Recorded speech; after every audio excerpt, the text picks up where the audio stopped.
Spanning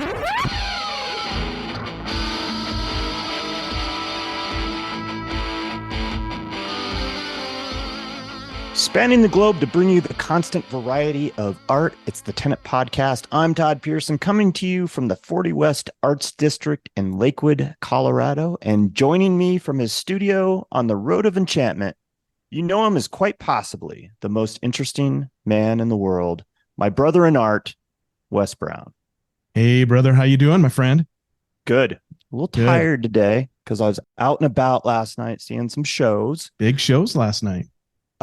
Christie's and Josh's, Christy Seving and Josh Davies show at Nick's Gallery. Went out and saw that and got to see a bunch of people that I hadn't seen in a while. So that's always nice to get out in the community and talk with people and see what kind of work they're up to and hear their stories. And then I ended up at a dive bar with Barb and Christy and Josh and a handful of other artists for karaoke. Oh my God. Did you sing? I did not sing. Okay. Josh was pushing hard for me to participate. And so I actually told him it was getting late and we have this interview today. I said, I have to go home, man. Like I can't stay out any longer. As it was, I didn't get to bed till about 2:30 anyway. Oh. But yeah, so I promised that next time I show up that A, I will drink alcohol with him and B, sing karaoke. Nice. So what would you sing? What's your go-to karaoke song? I've never ever done it before. So and Josh is like a nut about karaoke. Like he's been doing it since he would sneak into bars like when he was 17 back in Cleveland. And that's how he got to start in karaoke. And he's continued to do it to this day. So he has he has a running list of songs that he pulled up last night that he either has sung before or that he wants to sing. Wow. And so we talked about bands that I like. And then at the end, I said, okay, if I'm going to do a song, I'm going to do either something from the Doors catalog, probably Roadhouse Blues, or maybe a Tom Petty song. Nice. Very nice. I sang karaoke in Japan once. Did you? Yeah. When I was in Japan, we went to this little bar, little sake bar kind of thing. And I mean, literally it was very little. Like you walked in, there was probably four chairs at the bar. And then there was like 3 little tables. And then they had the screen with the karaoke stuff. And they were all just singing and have a great time. And I sang Wichita Lineman by Glenn Campbell. So there you go. Wow. You want to pull up the lyrics and reprieve that? Well, maybe another time. That performance. And then one time I sang with a couple other people, one of the Journey songs. And I don't remember which one it was.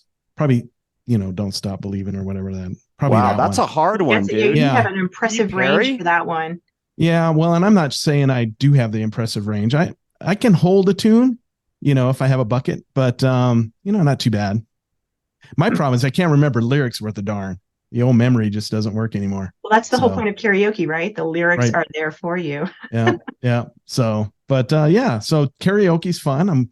Maybe we should both go to a dive bar. There's one in town here. I don't know if they do karaoke, but we could do the show live from 2 dive bars and maybe 3 if we can get one of our guests to be in a dive bar wherever they're at. Wouldn't that be fun? All the background noise. That would be for you to, edit on the backside, Wes. So you careful what you wish for there. So I just realized I'm that tired that I used the incorrect word in that. Would you like to revisit that particular performance of Glenn Campbell? Oh, and if you do, so you just put that out there, right? When you come down for Art and Ag, Christy and Josh are actually participating in Art and Ag this year. And if you're going to stay the night, and you talked about staying with them, I bet karaoke is in your future, Wes Brown. Oh my God. Could happen. I'm not sure I would sing that song. I'd have, the Doors is good. Maybe we should do a Doors duet. A Doors duet? Yeah. Go ahead and Light My Fire. That one, Light My Fire, whatever it's called. If we're gonna do a duet, we should do Oh my God. what is that? Leather and Lace. We could do leather. You want to do Stevie or do you want to? No, I was thinking, God, I'm so tired today. I can't even think. Kenny Rogers and was it Dolly Parton? Dolly Parton. Okay. Yeah. Which one is that? Rely on Each Other. Is it Rely on Each Other? Is it that What one? is Islands? Islands in Islands the in the Yeah, it's the Stream? same Yeah, song. Islands in the Islands in the Stream. Stream. Yeah. That's those two, right? Yes. Kenny Rogers and Dolly Parton. I believe so. Yeah. Islands in the Stream. Just pulled it up. You want to do that one? Sure. We'll make it weird. I'll tell you, this dive bar that we went to last night, it got kind of weird in there. So we can definitely make it weird, Wes Brown. When I lived in Denver, Tonette and I don't know if I don't think you were with me. I think it was a bunch of people from work. We went to this karaoke bar and there was a dude there that sang Madonna, but he did it in British punk and it was phenomenal. It was phenomenal. Like he should have, too bad that wasn't TikTok back then. It was amazing. So I sang It's Not Unusual at karaoke once, but it was in the style of Belly. Belly was a band that came out in kind of the late 90s. I believe they had the song Feed the Tree. And they had covered that song in the movie With Honors. And I had their soundtrack. And so, a woman singing the song, and it was a little bit more free flowing than the Tom Jones version. But yeah, that's what I did. that's awesome. I love it. What other songs have you done? I think that's it. I think I've only done karaoke. No, that's not true. It's coming back now. It's been a long time, though. I think I sang Walking After Midnight by Patsy Cline in college. Yeah. Yeah, that's classic. That's a good one. Not big on country, but Patsy is a whole different level. So, it's Patsy. Yeah. Patsy's amazing. I wonder, is that in public domain? No. Can we put it in the podcast? Probably not. No, I don't believe anything has been recorded by that. But I think if I were to try karaoke again, I might need a little alcohol to go with it. But I keep thinking that Johnny Cash's Ring of Fire might be a fun one. Oh, that would be good. Yeah. And I would just have to take it up an octave because obviously I cannot sing that low. Yeah. No, that's great. Go ahead. So if we end up at the karaoke bar on September 9th, do you want a text from us? Like, do you want to make the drive north and join us? Maybe. Okay. We'll keep you in mind. Yeah, we'll keep just you in the reach loop. out. We'll have that discussion early to give you plenty of time to make the maybe we can do hour and a half drive north. June Carter Cash and Johnny Cash duet. That would be good. Yeah. I love those two together. They're amazing. They're amazing. So anyway, welcome to the karaoke podcast. We'll break into some song here in a little bit. Maybe Wes. Yes. You can do a duet on the outro with Marissa. Oh, there we go. I might have to hear that first before you publish that. Which is why I was very apprehensive about doing karaoke last night, because I know that Josh was going to record it and then shoot it out on social media, and I don't know if I can have that out there. I know. We'll see. See, there's a fine art to selecting the right song too, right? You have to know your range and your limits, and your voice has to be warmed up. And then the other thing I've noticed too is you have to really give it your all. If you know that you can hit the notes, you got to belt it out. Otherwise, if you pull back, then it's just not going to land where it's supposed to, and you're not going to sound as good as you want to. Yeah. And I don't do it enough. I sing a lot because I sing in my car, and I sing, I used to, before my dad moved in, I used to sing in the shower and all that kind of stuff. And if my wife was gone, then it was like full blown concert in my house. But I sound amazing in the shower. I do too. Yeah. And it's all over the place. Jackson Browne is probably closest to my range. So I love his stuff. Interesting. Yeah. I could probably belt out a Jackson Browne. I did do, this was for school, the Lumberjack song. Monty Python's The Lumberjack song once. Oh, I like college. Yeah. So that was a whole thing. Hey, I realized too that even if we don't hit the bar, I have one of those karaoke machines.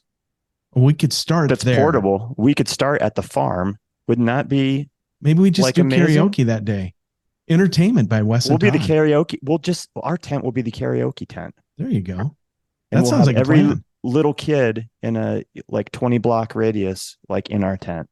And coyotes from all over. Yeah, could be. All right. You want to talk some art? Let's talk some art. I'm sure Let's talk some our guests art. our Good listeners are Lord. I probably thought we'd never losing get their mind. to it, Wes Brown. Yeah, I know. It's crazy. Get me talking about karaoke and it's all over with. Yeah. It's a good topic. It is. We should have talked it over with Josh, right? Yeah. When we had him on last week. Yeah. But anyway, before we get to the art, we are a mere 2 weeks, speaking about art and ag, out from Art and Ag. That's right. It's Art and Ag 2023. Fleischer Family Farm, in conjunction with the Tenant Podcast, present a one-day art event Saturday, September 9th from 10 to 5. Come join us at the farm located at 2005 South Zephyr Court in Lakewood, Colorado, in the heart of the Southern Gables neighborhood. Come check out this wonderful organic farm, get some farm fresh produce, check out beautiful art, and support local artists. You can find the details on our social media and on our website, tenantpodcast.com. And be sure to visit the Fleischer Family Farm website at fleischerfamilyfarm.com. You can also find them on Facebook and Instagram at the Fleischer Family Farm. The roster of artists has been set, and if you go to the Tenant website, there's links to all the artists' work on Instagram. You want to interject? No, I'm so looking forward to coming down. Now I really am, because we're going to do karaoke tent. I know. That would be fun. And I'm going to do my animal balloons. Animal balloons? Yeah. Balloon animals. Balloon animals. Dyslexic balloon animals. No finger pulling. No finger pulling. I gotta that was last year. That again. No finger pulling, but I do like the whole pulling the coin out of the ear thing. Yeah, I can do that for you too. All right, but cool. Balloon animals, balloon hats. Well, now you're talking like if you want to look like balloons. I'm only bringing one balloon, and I'm just going to keep refolding or redoing it. So I'll make an animal. I'll let the air out. I'll make another animal. Maybe the same animal. This is your homework for the week. You get on YouTube, you go to your local party store, you get one of those little hand pumper things, and some balloons that you can utilize for making animal balloons, and start practicing. You have 2 weeks, 14 days, Wes Brown. 14 days. And I can make a couple different ones. I can make a worm, snake, the neck and head of a giraffe. I want a crown. Or some kind of hat. Crazy hat. I want to look like somebody out of Burning Man. Okay. Maybe a cowboy hat. I wonder if I can make a cowboy hat out of balloons. Now we're just pushing it. Now we just totally digressed, and we're still not talking about art. I know. All right, let's get to it. Sorry. Let's do it. Let's talk to the lovely. I got my monkey brain is going today. The squirrels are just running around. That's right. You haven't slept. The hamsters are moving. All right, let's do this thing. Let's do it. We are honored to talk with our next guest. You heard her lovely voice earlier in our various diatribes here. We last talked with her along with her co-founders of True North Art Gallery back in May on episode 157. You can check out her stunning work at her website, marisaswhite.com, and you can follow her on Instagram at Marissa_WhiteSparks. Marissa. Hi. Thanks for joining us today in all of our silliness. Thanks for having me. What would a Saturday be without silliness? That's right. Saturdays are made for silliness. Pancakes and silliness. Yes. Oh, are you a pancake lover? Oh, my husband, he makes skillet pancakes every weekend. It's a bit of a white family tradition. So yes, that was a big thing to make sure we had enough time before this podcast. I get my pancake fix in. So nice. I'll change my name from brown to white if I can get some pancakes. Well, you're a little far away right now. Yeah. No, I love a good pancake, right? Yeah. I would give my left arm for pancakes right now. Ooh, okay. Yeah. I had some great pancakes in Taos, New Mexico, 2 weeks back at a place, I think it's called Michael's. phenomenal breakfast. If you happen to be in Taos, vacationing or whatever, definitely check out that place. It's out of this world. I had some blue corn and pinon pancakes. Oh. But yeah, phenomenal pancakes, phenomenal breakfast. What kind of pancakes does your husband make? Well, we have gone the gluten-free route. So the main substance of it is kind of a cross between oat flour and cassava flour. So we actually do a lot with cassava, which is part of the yucca root. And so then he'll mix in, we've got rhubarb from the garden with some strawberries. Sometimes we'll add kiwi. Sometimes it's blueberry banana. Sometimes it's apple and pear. It really just depends on the flavor and what we feel like and what fruit we have on hand. But he will mix Nice. everything up and then throw it in one of those iron skillets and put the whole thing into the oven. And so it's like more like a traditional cake in that way instead of like flapjacks. Okay. Oh, wow. Okay. Interesting. It's wonderful too, because you're going to spend the time 45 minutes anyway flipping pancakes, right? So might as well just put it all in one, put it in the oven, and then you can do something else for that 45 minutes, like walk the dog or, drink the morning coffee or, any of that. So it's kind of a little discovery that he had several years ago. And then we've been making it that way ever since. Wow. Interesting. Yeah.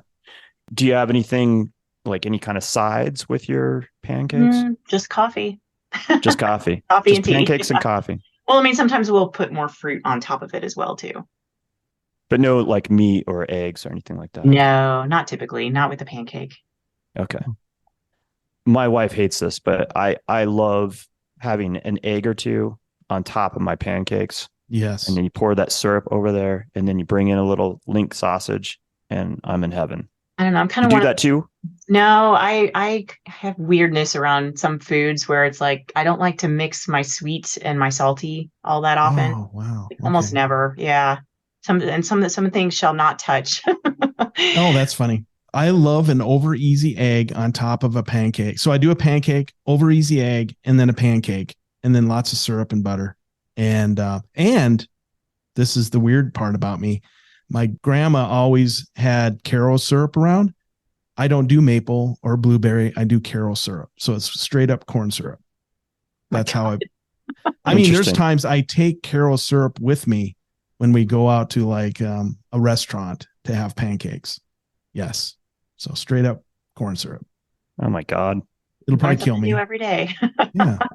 You should try. Well, I mean, if you like a little sugar high, yeah, that'll do it for you. I don't do stuff like that, but I have been known to take a bottle of red chili pepper flakes with me to certain places. And it's just as you go up north, the further away you get from the border. And I grew up in Texas. And so we like it hot and spicy. And you run out of that. I remember I had a summer in Montana. That's where I went to photography school. And not a single place had any red chili pepper flakes anywhere. So I had to go to the store, buy it, always had it in my bag. So that way I could douse whatever I was eating with it, pizza, lasagna, all of it. It just needed to, apparently the further north you get, the less spice they like. Yep, that's right. Because you get a lot more Scandinavians. So yeah. And to me, if it doesn't have spice, it doesn't have flavor. Yeah. That's what happens when you come from Texas, right? It is. Yep, it is. And my mother used to basically like unscrew the cap and douse her entire pizza with red pepper flakes. And I thought she was insane. And now I find myself doing the same thing. That's funny. Wow. Yeah. That sounds like a heartburn nightmare for me. I would have to eat like a whole bottle of Tums. Let's talk some art. Let's start off by Marisa describing the kind of work that you do, the medium that you work in, which you already alluded to, and why you do the work that you do. Okay. So at the heart of everything that I do is photography. And I say that most recently because I participated in a few outdoor art festivals, and they are labeling me as digital art, which digital art, I think, is a very, very broad category that encompasses everything, even down to AI. And I actually had a woman come into my booth at one point and is like, what are we looking at? And then she looks over at the tag. Oh, it's digital art. And, oh, this must be AI. And my heart just about leaped out of my chest, and I had to educate her on that whole process. So, yes, everything that I do is behind the computer, but at the root of everything that I do, I use multiple photographs The majority of them, I'd say about 95% of them, are photographs that I myself have taken. And then I go into post. So in this case, Lightroom, Photoshop, a few other little software programs that I use. And I seamlessly stitch these multiple photographs together to create surreal and fantastical scenes. So that is, in a nutshell, the process of how I create the work. Why I create the work? Oh gosh. I mean, I think because I have to. And I think there's something innate in all of us creative people that just has to put something out into the world, and whether it's a need for catharsis or just the inspiration comes from weird places or whatever it may be. But I think it's just a part of me that has to do it. That would drive me crazy, that whole situation that you just described at that festival. Oh, about the AI. Yeah. Like, come on. Like, I think you need to give artists the benefit of the doubt. Like, I think people would be, well, I shouldn't say I think, but I would hope that people would be forthright if they were using AI, as a tool for their that particular art, as far as categorizing where you fit in. And again, digital art is such a broad category, right? I mean, there are people that are actually taking we'll call it a blank page with air quotes on Photoshop or whatever program, and then they will take a paintbrush and they'll start actually kind of painting or drawing. And so that's one type of digital art for sure. There's then those that probably do a little bit more like what I do, where it's more of a collage element, and they'll bring different things in, but then they'll also perhaps also draw on top of photographs. And then for absolutely, there's that AI component, which I have seen several within my world will utilize AI as a bit of a tool, but then they'll also bring in their own photographic elements and kind of seamlessly play with those as well. And they are absolutely saying, yes, this is also a collaboration with AI, Midjourney or whatever it is that they're using.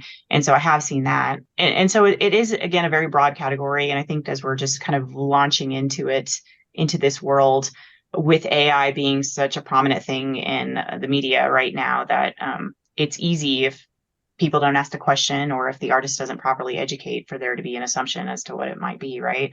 But still, it's like no AI was used in the making of these photographs. So if you could be in charge of labeling what you do for the rest of the world and the people that do exactly what you do, how would you label it? Would you say digital photography? I mean, I honestly, on my website, I call it fine art photography. In other words, composite photography would also be another good label, I think, or digital manipulation is another key word that I use quite a bit too. So it kind of fits within that realm. But yeah, it's a weird, it's There's lots of words you could use to describe it, exactly. right? You could, right. Photomontage. Photomontage, absolutely. But it's not traditional photography by any stretch. I'm not just taking a photograph and then just going through the regular processing, whether it was a darkroom or the Lightroom, which is basically the darkroom of the digital age. Right. I'm definitely doing way more beyond that. And so I understand why I'm not in the traditional photography category. And so do you run into those people, the true, they call the purists, if you want to call it that?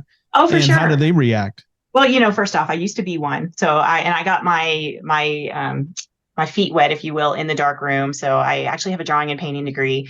And when I was in school, they made us kind of dabble in all the different mediums that were out there. So ceramics, printmaking, all of that, sculpture. And then I took a photography class, and I had, an old school photography that my dad had given me previously. And I just fell in love with photography. Oh my God, that dark room. I was in there for hours. It was just incredible. That whole process of trying to use your hands to burn and dodge and all of these things, behind the scenes. It's amazing what goes into the creation of an actual photograph. And so it took me a long time to get past that. And I think I got my first Coolpix camera maybe in 2005. That was more of just a little, I'm going to go on a vacation and I don't want to lug around my big stuff. And this was before I was doing photography big time. And so I just kind of dabbled in that a little bit, but it wasn't until I think 2010, I got engaged and my husband bought me my first digital camera then. So it had already been around for quite a while, and it took me a while. But it wasn't until 2012 that somebody sat down. I went to school in Missoula, Montana. It was the Rocky Mountain School of Photography.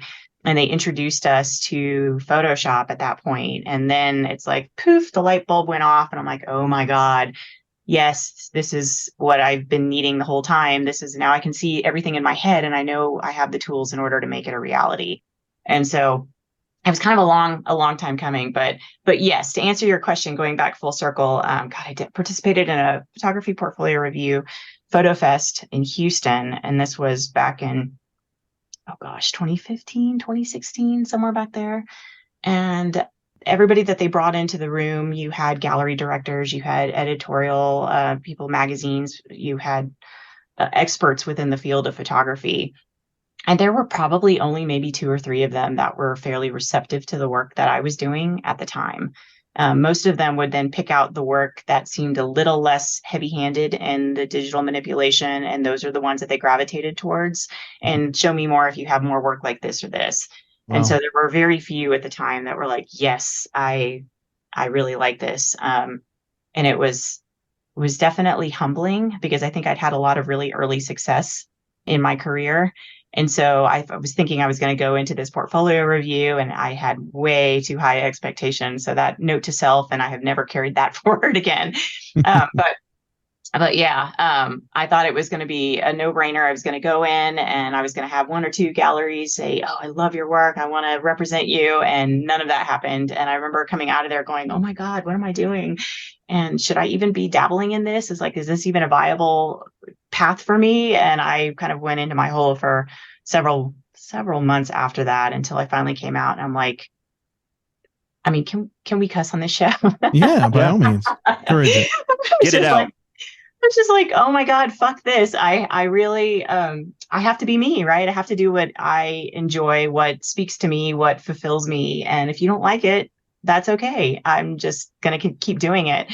Yeah. And I've moved mountains, at least it feels like, in my career since then, doing and following the path that I had chosen for myself and not listening to all of that. And since then, I mean, for sure, the work that I'm doing now has become a little bit more mainstream, in the sense it's more accepted. I don't know if mainstream is the right word, but at least accepted. Yeah, but the digital art, that AI is a whole other story. So well, it's a totally different. I mean, now granted, there's AI in everything we do. If you use any kind of filters, that's all AI. It's all artificially, developed, right, but with algorithms and everything. However, the damn truest pissed me off, because you can say that, like what you're doing, Marissa, is heavily manipulated and, like collage and all that. However, if you're not just looking at the neg, what came out of the camera, then the minute you put it into Photoshop, or the minute you go in the darkroom and start printing it on paper, you're manipulating the image. So you're no longer true. So let's do some, color transfers on a 4x5, lit the way you want it, and then don't touch it. That's pure photography, right? So the minute you start dodging and burning, you've already started manipulating. So don't be all on your high horse about, manipulation of images, right? So now you just take it to the extreme, in a sense that this is conceptual art, conceptual photography, right? You're creating a narrative based on multiple images blended together beautifully, by the way. So anyway. I'm get off my high horse. Well, it's kind of funny though, because it's the whole perception of like, well, this show's shot in camera, so somehow it's superior. And I mean, and don't get me wrong, there's many, many beautiful, beautiful photographers out there that do some amazing work. That's nothing that I could even replicate on my own, whether it's landscape, street photography. I mean, we have one photographer in our gallery, Matt Milarchik, who I just love his work. I mean, his composition, his black and whites. I mean, it's just like, wow, you have such an amazing eye, and I can never replicate that. But what I do is it's so much more involved. I mean, it takes hours and hours to create the work that I do. So it's kind of funny for the people that thumb their noses at it. It's that somehow it's inferior. And again, I don't run across this quite as much anymore. Sometimes at art festivals, though, I still do. But it's just like, it took so much more effort, such more time. It's like, how is that inferior? If anything, it's like, it should be equal and on par. Yeah. Well, it's conceptual. That's the thing. It's, it's not just like walking down the street and catching the moment at the right time as a street photographer does. And not saying that their stuff isn't art, but that's really about in the moment and being able to capture something on the fly, right? What you're doing is you're starting with a concept, and then you're either photographing raw, your concept, or you're taking stuff that you photographed before to build a concept, right? So you are a true fine art photographer because you're actually, creating a narrative based on a concept. Well, thanks, I have your back, Marisa. Thank you. I appreciate it. I'll call you anytime. But it's fun though too. It's kind of really enjoyable to kind of trick people in certain ways as well. So Trust Fall, which is one of my most famous ones. So this one here of me falling into the water, that one I photographed when we lived in Florida. And it was up in the Panhandle, up in Destin, and that was 3 feet of water. So it was on the bay side, not the Gulf side. And I had a ladder that was sticking up out of the water. I had initially had my husband come out and had him hit the shutter. So because it's impossible. Most of the times I do, especially if it's self-portraits, I will set up my tripod and I've got it on a timer, and I've got memorization on the frames, 3 seconds between, and what all that goes through. But for this, it's definitely a timing thing. And there was no way that I was going to be able to capture that on my own. And so I brought him in, and the tripod is sitting in sand, and he's manhandling my camera. And so there's not a single picture that came in focus. So as luck would have it, I had a friend coming about a week later who was a photographer. She actually went to the same university that I did too. She's just 8 years younger. So it was like me, 8 years younger. And she comes in again, I set everything up, and she hits the shutter. And so I jumped off the back of a ladder, hair down, just kind of fly backwards, and we caught that moment. And initially, I think in my head, I wanted to capture that moment right as she hit the water. I say she, it's me, but they're all characters in my mind. Right. So when she hit that water, but catching just slightly above the water was way, way more powerful. But anyway, it's fun. This is one of those moments where it's like, no, this was actually caught in camera. And yes, I had to edit out the ladder and what have you. And I manipulated the colors. The dress was green, but so what? Oh, wow. Yeah. But it's really kind of fun showing people how the behind the scenes of how some of these pieces were made as well, too. Yeah. Well, and I would have thought, because of what you do, that was 2 separate images put together. I wouldn't have thought that you shot that, jumping off a ladder. So no, that's impressive. So that's just sometimes beautiful. The stories behind the art and how it was made are just as exciting, if not more, than the actual. So how did you come up with the concept of that one? I mean, it's just kind of popped in your head, or? It kind of popped into my head. And, I think it's probably true for most artists too, that there's kind of an intuitive nature to everything that we do. And many times, and in the body of work I'm working on right now, I've sat down and tried to write out not so much storyboards, but usually I have clips and phrases of things that are in my head to kind of put them together later. And then other times it's just like, okay, I'm not 100% sure why I'm doing what I'm doing, but I'm just going through the motions. And then when it's all said and done, the piece kind of tells me what it means. And so this particular piece was from the series titled You Better Bring Your Own Son. And it was after we moved from Virginia to Florida. So my husband was a DoD contractor at the time.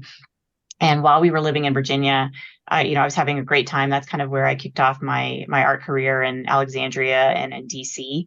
And so I got my start there. And I was also working for a nonprofit part-time and then doing my art the rest of the time. And the husband was traveling back and forth to Dayton because he ended up getting a contract out there, and we had just bought our house. And so it's like, we're not going to move. And he did the back and forth thing.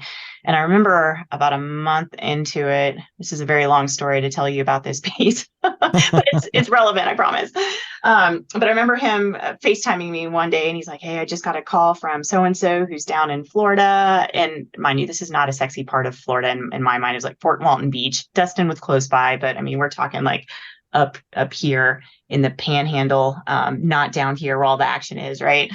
And the peninsula. But so he tells me that, yeah, he's been not offered this job. He hasn't been offered it yet. He has been told that his name has been put forth for this position. And I immediately start crying. And I'm just like, oh my God, we're going to have to move. And we moved a couple of times already at that point.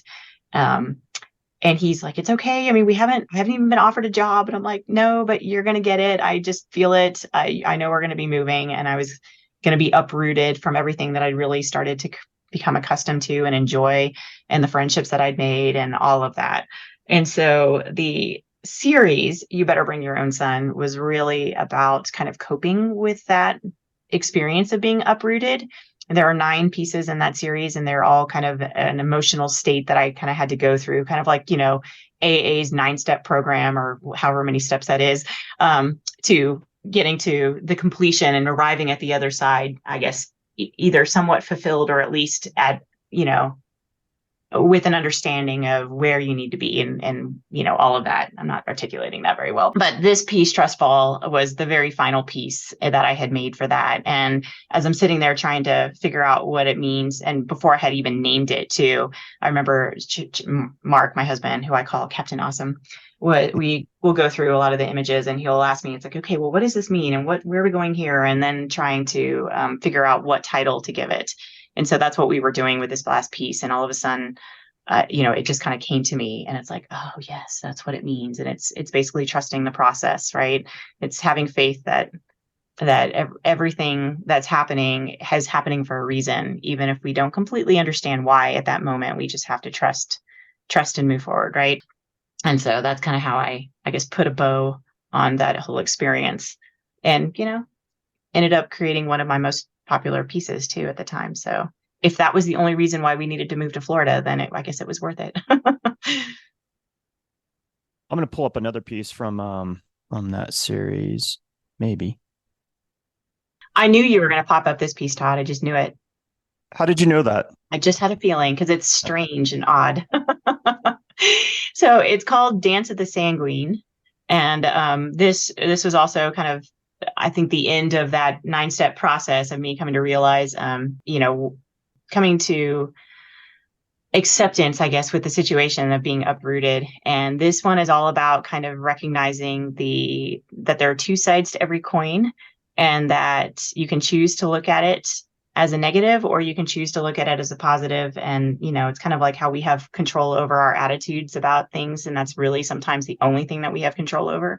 And so I created this piece with a particular person in mind. Her name is Claudine. She actually used to be a boss of mine, and we have become really good friends. She's one of my best friends now, and she's always been that person for me that I will come in and I will complain about something, and she will flip it on its head and tell me why it's a positive thing. And it's really forced me to kind of stop and look at life differently. And it's a much better place to be in, really looking at the positive sides versus always being, down in the negative, because it's easy. It's so easy. And the negative side of life is very contagious, and it's easy to suck other people into that as well too, which is dangerous. And so this one is more about trying to relish in the positive. And so it's about her. It was photographed actually, though, in Watkins Glen, New York, up on the Finger Lakes. I think, up in that area. And it was, God, I think November, the very end of November. It was freaking cold that morning. And so sun had not quite come up yet.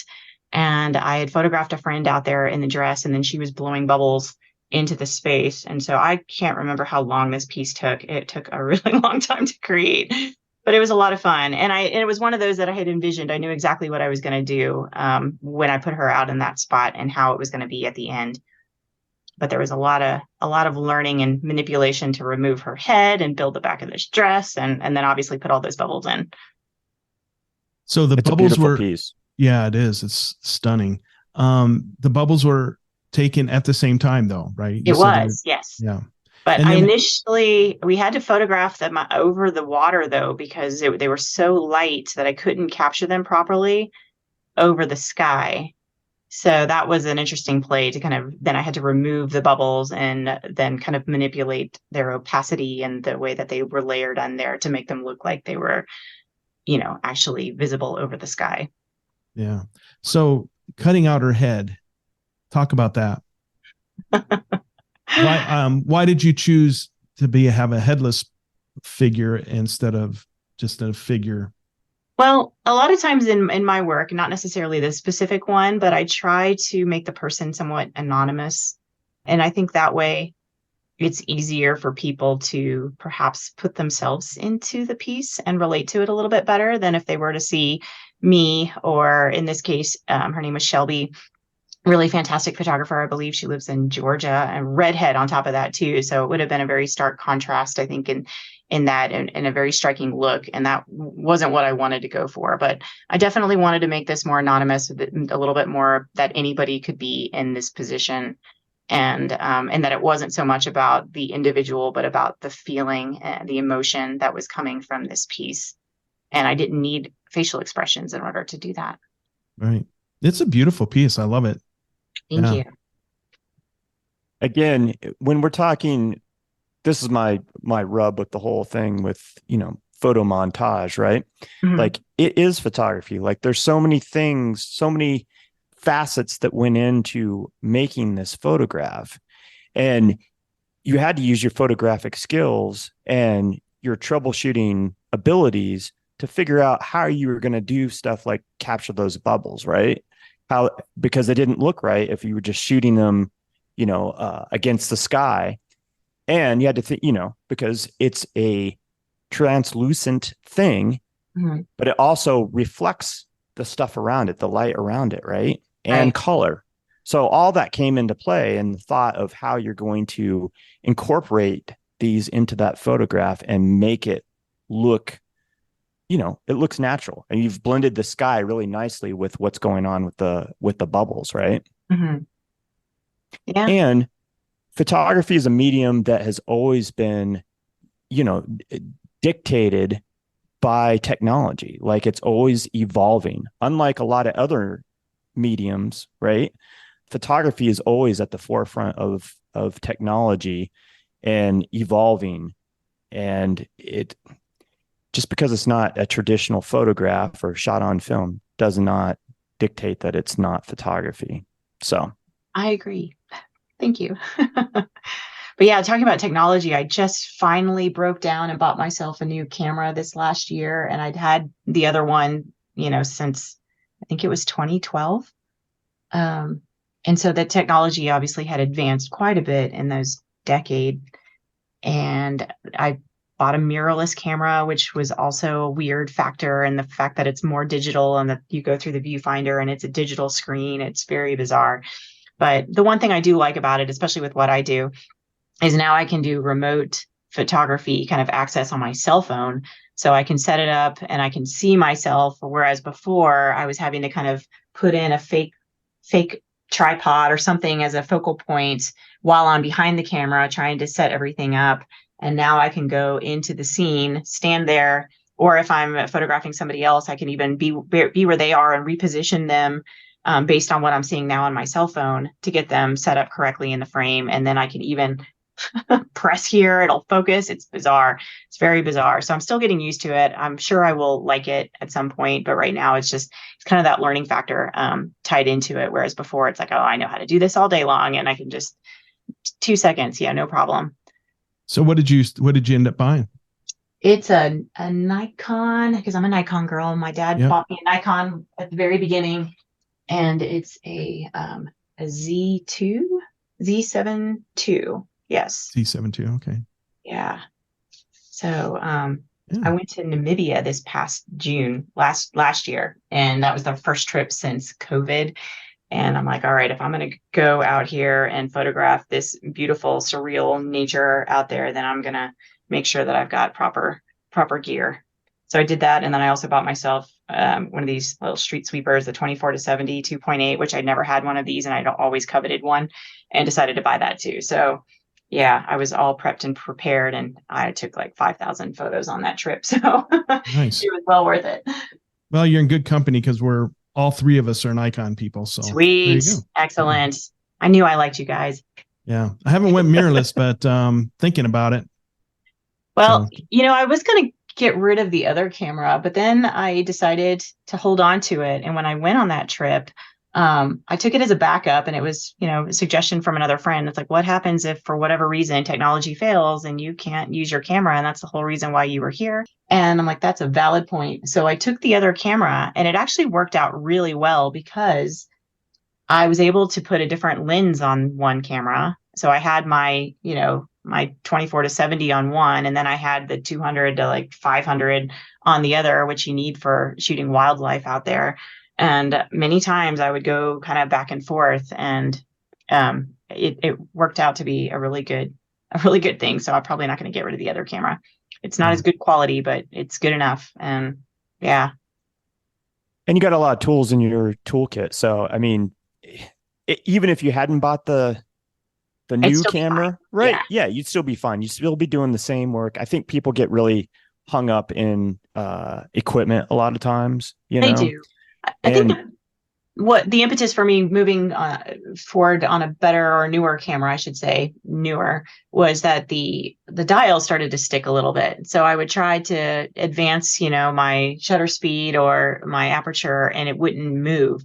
And so that wasn't always consistent. So it's like, I know that the camera's probably got, it's close to expiring.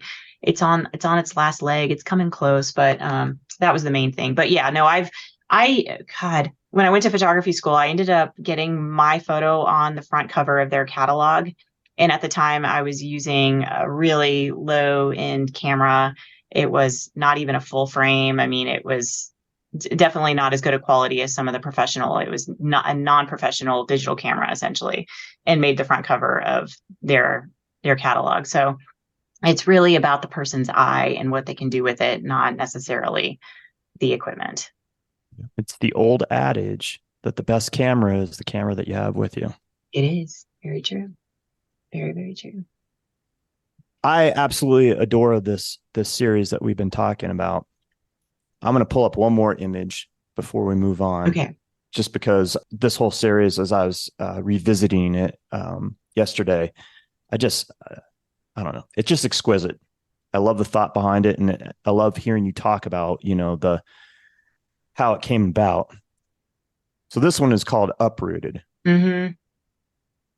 Yep. And there's something about this that I don't know. It's just so striking. This is another one of those that really was done in camera too. I had the piece that is on top of my head is this kind of weird root ball that I had lifted from a old theater in, oh gosh, where was that? Jerome, Arizona. Been there.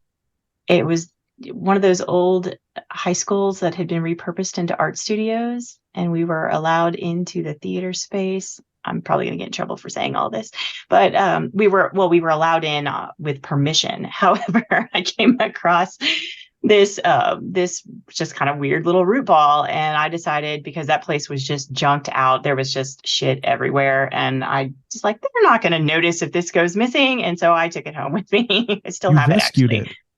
I rescued it. So yeah, correct. It has a new life, and it's now living through art. There you go.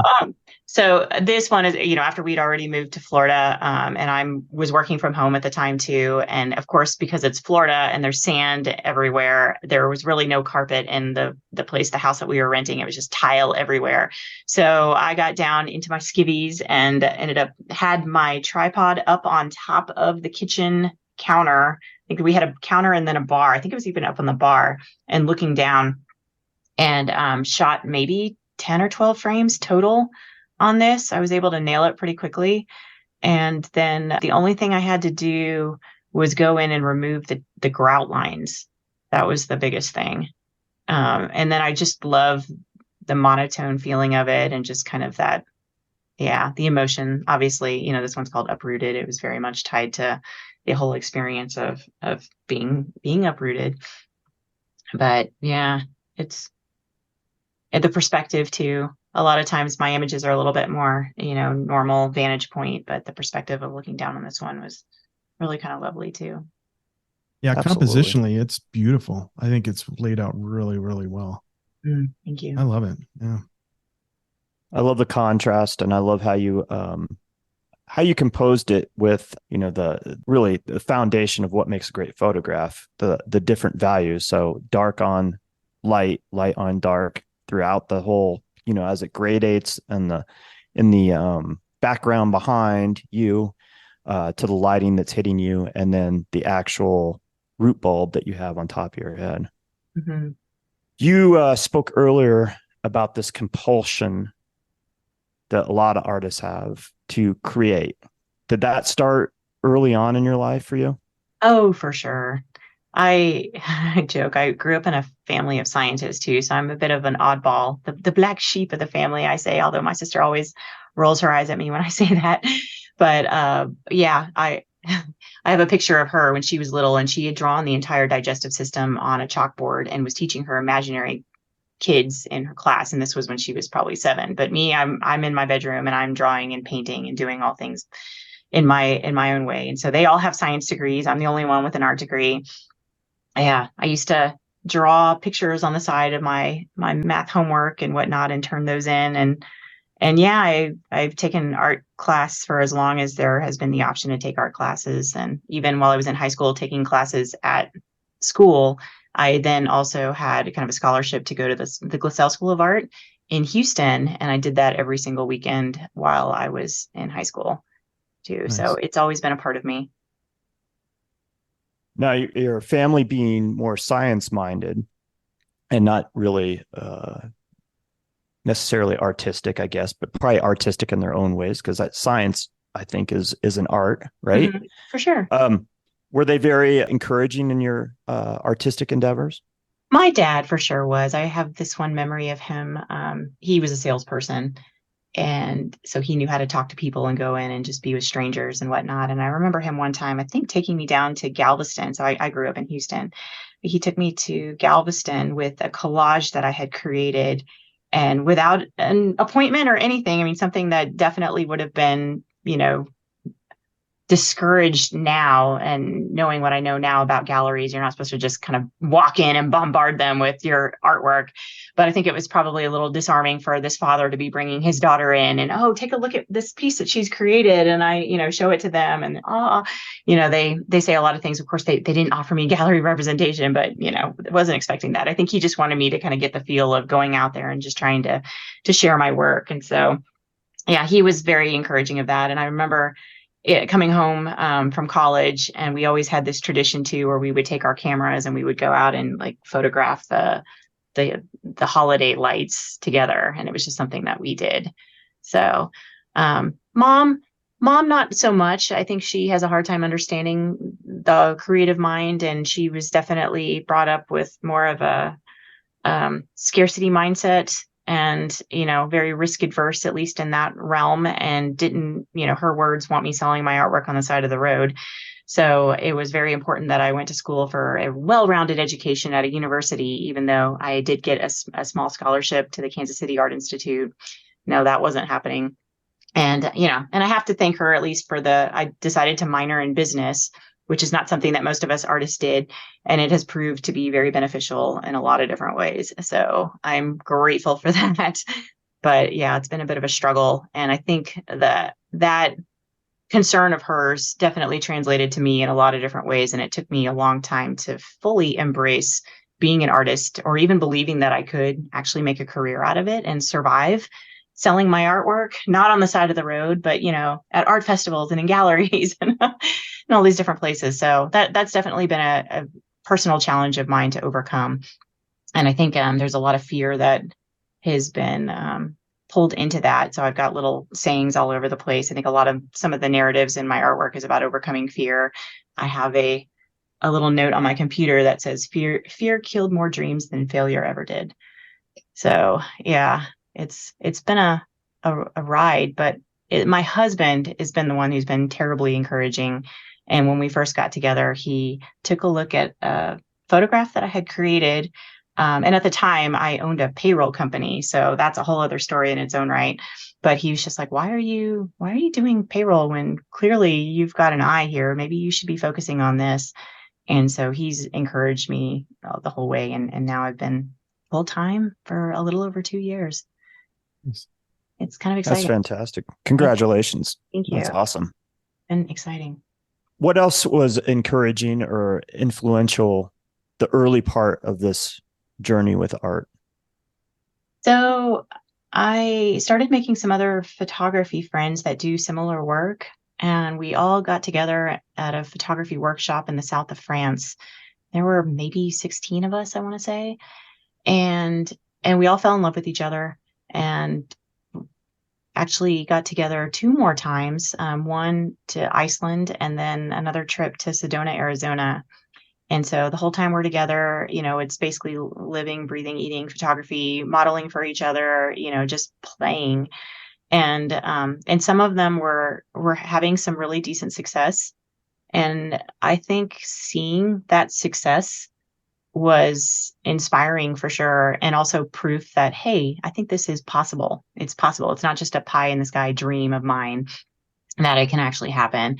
And I would say for sure, obviously I went to school back in the 90s. And so, you hear about the great artists that make it in the museums and whatnot, but you don't really hear too much about the contemporary artist. This is pre-internet, right? Until the internet comes out, and then now you have access to everything that's everywhere, and you can hear about the different shows that are taking place all over the country and seeing what people are doing. But I didn't actually know any of these people, right? And so it's until you start seeing these people within your own world and recognizing that it's possible. I think that's when my brain started to flip a little bit and going, yeah, I think I could actually do this. I think I can really make a go of it. And I started building that art career while I was working a part-time job that ended up becoming full-time. And then right in the middle of COVID, the work that I was on, the program that I was working on, got kind of shut down temporarily. And so I started making more art, which is the glorious time for me to really start diving in and creating new work. And so that's where the Corona Chronicles Outside In came into play. And I started selling work. I think there were a lot of people that were out there that were trying to be supportive since they still had jobs, and they wanted to support the people that, maybe didn't have jobs, and then the artists that were definitely suffering during that time as well too. And so I started, I've sold a piece every single month since March of 2020. It's been wonderful. But that was really the springboard to say, okay, you know what, I'm really going to give this a go. And if I'm doing this well while working another full-time job, imagine what I could do if I could focus my time and attention on this 100% of the time. So that's where all that came from. But seeing other people do it for sure is absolutely a huge factor in my success, I would say, which translates into believing in oneself. Yes. And I do have a bit of a competitive nature too. I remember back in my early 20s, I decided to run a marathon, and I had never really run any other races before too. But I had a friend who was she was training for a marathon, and I looked at her and I was just like, if you can do it, I know I can do it. I know I can do it. And then I signed up and ran a freaking marathon. So I've got a crazy personality. I think all artists do. True. Well, they're all weird and crazy in their own unique It's our ways. charm. It's part of our charm. Yep. Yeah. These montages that you create are always like very lean on the very surreal side of things. Have you always been drawn to surreal things or surrealism? For sure. Absolutely. I remember, growing up at the Menil Collection, which is a museum in Houston, houses one of the largest collections of Rene Magritte paintings. And if you guys are familiar with his work, right? I love his work. And, even when I was young, I was painting clouds on everything. And I really aspired towards his work more than Salvador Dali, even though I really do love Dali. I mean, his work is freaking bizarre in a lot of different ways. And so it's kind of, they're two very, very different animals. But I think what I see in my work now, which must have been an influence from Magritte, is just the simplicity in his work. There's not a heck of a lot going on. You know exactly the subject that you're looking at. Maybe it's 1 or 2 or 3 elements. Very rarely is it like 50.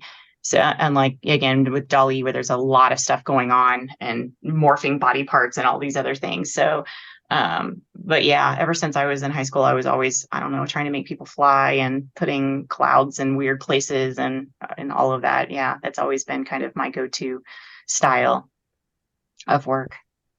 It's one of the things you mentioned, the simplicity of it, and that's one of the things that draws me into your work is how clean it is. I love clean work. And even though it's narrative and you're trying to tell a story, there's no extra things being thrown in there. There's not just an odd object in there just because it can be, right? Right. It's all part of the story that you're trying to tell. Mm-hmm. No, and I definitely aspire to have that in there. And don't get me wrong. I mean, I love plenty of artwork that's out there that's quite busy and loud, and your eyes just bouncing from one end of each corner to the next. And I've tried to do that in my own work, but it just doesn't work for me. It just feels unnatural. And I think a big part of what I try to create too, even though it's obviously very surrealistic, there's a woman missing a head and bubbles flying out. I mean, that doesn't happen in reality, but it needs, and it's, in order for it to be successful for me, needs to look like it could be reality, and that you could just happen upon this. And yes, this is exactly what happened. She was missing her head. There were bubbles erupting from it. And so sometimes bringing in all these extra elements kind of takes away that believability aspect for me, at the very least. And then there's also a lot of rules. And of course, as artists, we're not big on rules, but there are certain rules, at least within this whole composite gig, to making it believable. And if you fall out of the scope of that rule, then you've told your audience right then and there that it's not real. And then maybe in my mind, it's like, okay, I'm moving on from that. So some of those rules are the lighting. Obviously, the lighting needs to be coming from the right direction. So if I'm taking 2 photographs from 2 different locations at different times of the day, and the light source is coming from a different direction, I either need to manipulate that light source within the work to make it a little bit more accurate, or I can't use it, right? So there's that. Color casting is another one. So obviously, things shot in the dark or without the sun are more blue. Things shot in sun are more warm. And if you put one on top of the other, it's going to be a dead giveaway. Perspective is the other big thing as well. So if I'm photographing up, I can't be putting something in there that was photographed looking down. That's not going to jive. That's going to be confusing. And many times there's like a subtleness to that too, that I usually will bring my husband into, like, okay, can you look at this? I know it's not exactly right, but can you pull it off? And he's like, no. Or yeah, I can't even tell. Go for it. So those are like the big three. I would say the other fourth one would be kind of focal point. So in making sure that if something's in the distance, that it's not completely in focus if it shouldn't be, if there's other elements in there within whatever plane, I'll either need to make sure that it's tack sharp or blur it in order to fit where it exists within that piece. So those are like the 4 main rules, I would say, to making a surreal piece look as real as possible. Yeah, those are all factors that, when people are looking at your work or looking at work in general, they're not thinking about all that. Their mind, their brain, if it's not correct, well, it'll register. They'll just, they won't be able to tell you exactly why, but they'll know right off, like, oh, that's not right. The color isn't consistent or correct in this particular photograph, or like you mentioned, perspective or what have you. And or there's no shadow. Off. There should be a shadow here, and there's not a shadow.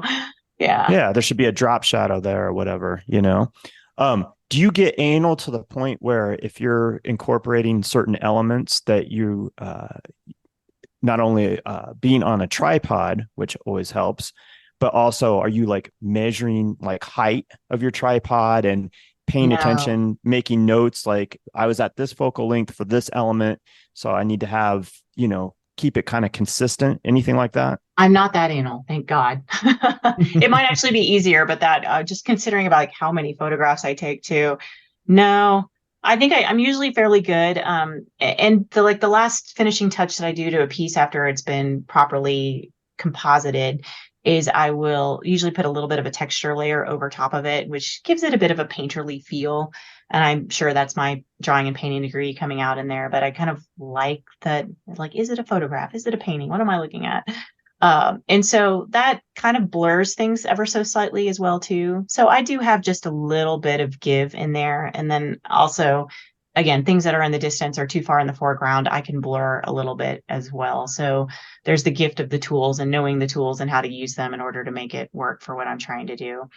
So I'm not that anal. I know some people that are that anal, and that's not me.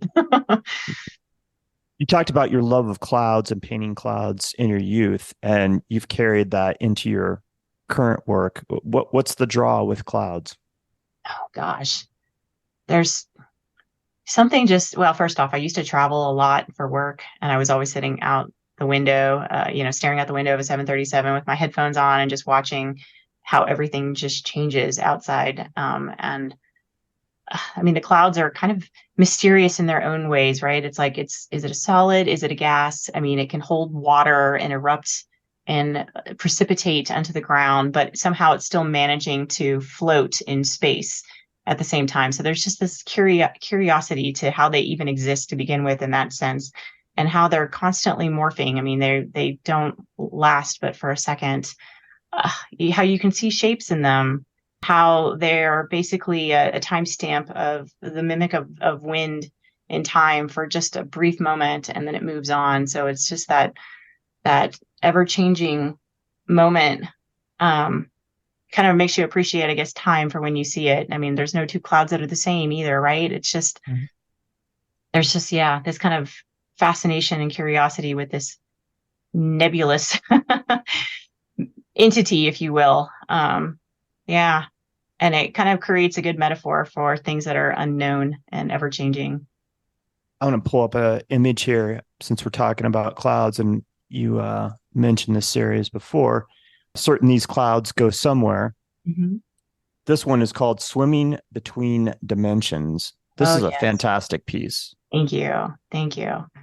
Yeah, that first off, those swans are from Fire Island. I got to go visit a friend that has a house out there, and her family goes there every summer. So I got to go visit and was amazed with these swans that came about. They must have been fed too. So they were constantly coming up to me, and I have 1,000 photos of swans, which they make appearances in other of my work too. I just can't get enough of them. But this particular piece was actually inspired by, oh gosh, I went down a rabbit hole on YouTube. It's probably something you do all the time, right, Wes? So Yes. you'll understand here.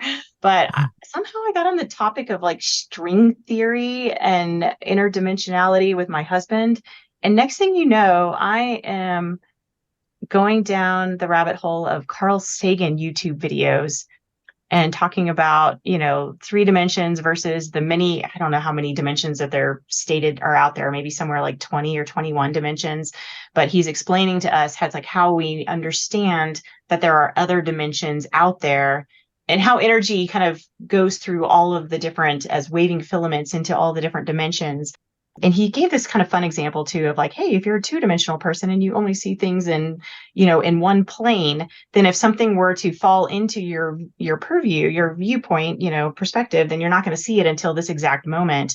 And so same thing with us being here in this three-dimensional space. And anyway, it was quite fascinating. And I was just mesmerized by that whole, video, which then I started kind of reading a little bit more about different dimensions, about how, how I think that they united every living thing on the planet to have the same kind of dancing energy, and how that's kind of the thing that connects everything to everything else.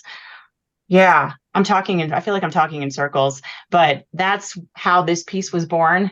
This was definitely one of the probably early pieces within the series where I started kind of playing with that idea of water and clouds, and where it's like, are we sitting on the water? Are we sitting on top of the sky? And that's one of the things I love about being up in the sky too, and looking down on the clouds too, because depending on where you're at, you can't really tell what the surface is. And sometimes you can see below and you can see the land beneath, or if it's water underneath, it just kind of breaks away the barrier in between. I started kind of playing with that idea. And so the sky/water is very much a kind of a metaphor in this instance for the different dimensions that exist out there that we can't really see with the naked eye. Woo! Yeah, this I is love a great that. piece. Yeah. So, do you think if you buy into all the stuff that Carl Sagan is laying out, that there's other dimensions, and there's a Marissa in another dimension doing Marissa stuff? Maybe. I don't think it's that far-fetched. I'm fascinated by all of this, and I don't practice regularly like I should. I go through phases with meditation, but I have experienced some really incredible things during meditation as well too. And so maybe it's not too far-fetched to believe that maybe there's some aspect of our being that can transcend and go elsewhere. Who's to say that we can't? So have you done transcendental meditation? I have Or not. actually, I'm No. sorry. Have you? No, but I talked to some people that have, but they claim that they can, go to other places. I have a friend that can do that, and I will share this with you. I've never shared this on air before, and I'm actually getting ready to create a piece that I'm trying to see if I can actually, yeah, bring that to life based on this particular experience. And it will be in the show that I'm having coming up here, if I can get it to work the way I want it to. But I was meditating once with a group of people. And the good friend that I mentioned earlier was kind of facilitating that. And it was kind of a guided meditation at the very beginning where she kind of leads you down, helps you relax. And then you kind of go through a door. And then once you're through the other side, then you kind of take off. And I remember somehow floating in space. Sounds so quirky to say it, but I feel like I was floating in space, and I had this feeling like I'm staring out and I'm seeing just, I don't know, galaxies out there. I see other stars, and I feel so very lonely for a moment. Just for a quick second, I feel kind of lonely. And then I look down at my form, and all of a sudden my body disappears and turns into like a dress of stars. And then I look out and I recognize that all the other stars out there are not necessarily stars, but other entities or souls like me. And then I had this huge wave of kind of unconditional love that just hits you out of nowhere, where you immediately start crying. And I'm like, I'm not alone. I'm not alone at all. We're all together. Everything is connected, right? And I started crying. And it was just the most beautiful feeling. And I don't remember every meditation that I've ever done, but there's maybe 2 or 3 of them that really stick with me. And this one happened maybe 3 or 4 years ago. And it was just pretty profound. So anyway, so I've had that happen to me. That's amazing. And it's interesting when you can get into that kind of state. Now, once I don't meditate on a hardly ever. So I'm just kind of going by what other people say. But once you can get into that deep state, your mind, you can imagine all sorts of things, and transcendental, you can actually go to other places and other times and other dimensions, so to speak. So yeah, Mm-hmm. it's a fascinating subject. That's for sure. Yeah. And I mean, we can't be too arrogant to believe that we know everything, right? So Right. yeah.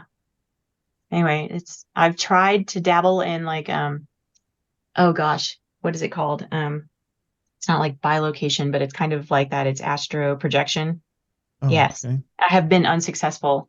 Although I was on the Reiki table once, and same friend was giving me a Reiki treatment. And at one point, I did feel like my body was lifting up off the table, and it scared the crap out of me. So I immediately like, whoa, and dropped back in. That never happened again. But still, that was interesting. That was definitely interesting. But I think it would be fun. They talk about the Buddhist monks that when they start nearing the end of their life, that they do spend more time trying to astral project, because when their body dies and their soul is ready to move on to the next realm, they want to have control over it. So they start practicing before it's time to go. I never heard that. That's interesting. Yeah, that's really interesting. Yeah. maybe it's not the Buddhist monks, but it's Sure. I think it might be. It Anyway. sounds like it. It sounds like it. Yeah, I'm trying to remember the stories that I heard, but yeah, kind of fascinating. So yeah, I get a little geeky on stuff like that for sure. Thus the Y files too, Wes. So enjoy. You'll have to let me know what you think when you start diving into that. There you go. For sure. Yeah.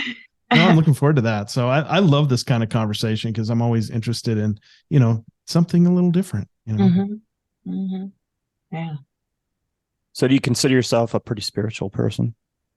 Definitely more spiritual than religious. I did grow up Catholic, but it didn't fit right, I should say, for me. And so I kind of rebelled against that for my entire youth.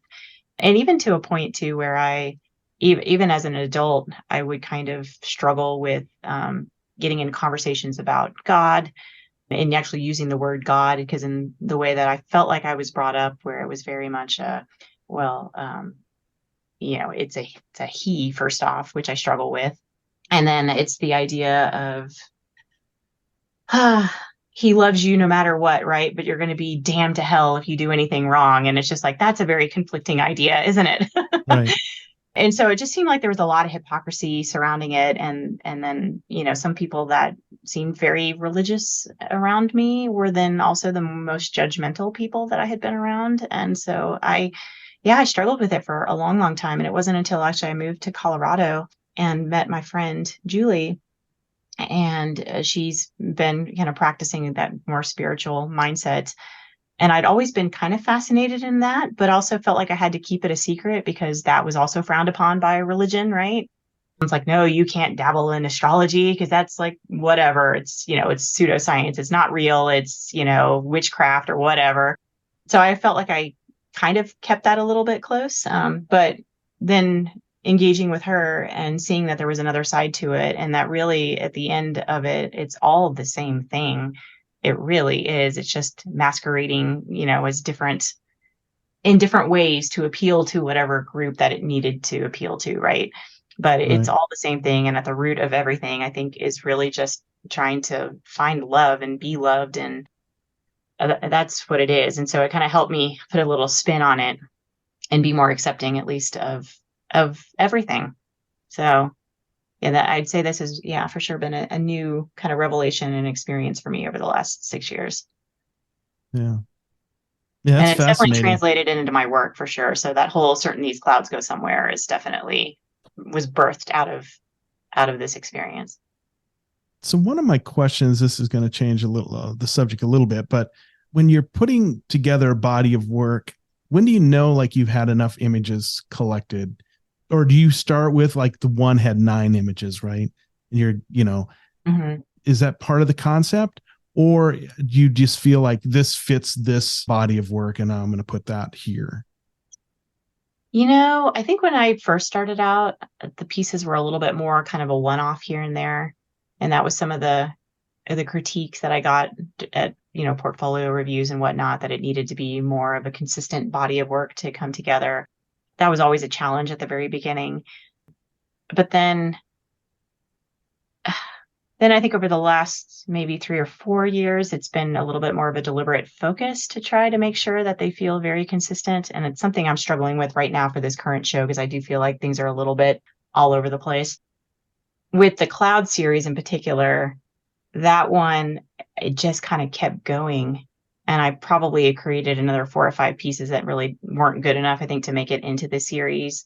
But that's for sure my more robust series out of all the ones that I have created thus far. So, I think in certain instances, and this is something new to kind of think about, I think the You Better Bring Your Own Son series of 9, that gallery was a much smaller space too. So it's like I knew I couldn't go too crazy with the number of images for that one. When I showed Certain These Clouds Go Somewhere last year in November at Kreuzer Gallery here in the Springs, I actually had too many pieces.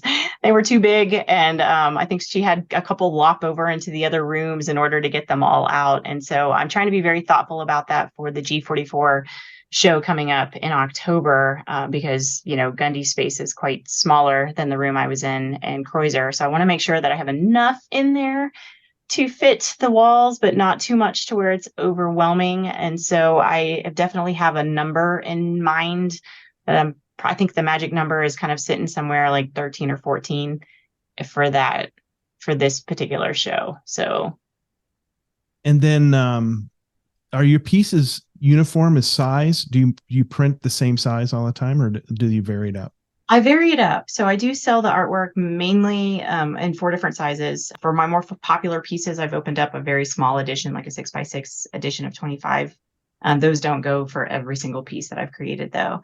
And so I try to stick to 3 different aspect ratios between the square, the 4x5, and a 2x3. So that way the framing is easier to deal with. So, of course, as a photographer, that gets super expensive really quickly. Framing is often the most expensive part. And so if I can reuse the frames for other shows or for art festivals or what have you, then really that is ideal. And so I don't go off of or venture outside of those 3 aspect ratios just for that very reason. And will your pieces in a gathering setting like the G44 coming up, are they going to be all the same size? No, I will vary Okay. them. Yeah. Okay. I try putting the business strategy mind or hat on too. I try to offer multiple different sizes to appeal to different price points too. Sure. Yeah. I think that's really smart. And I think people that do that tend to have a lot more success in sales. Yeah, it's interesting. Especially I got all nerdy after I did these last 3 outdoor art festivals, or there were 2 outdoor, 1 indoor one, and created a little spreadsheet to kind of show, okay, well, how many pieces were sold and what sizes were sold and how many of each of those, and versus frame versus prints and all of that.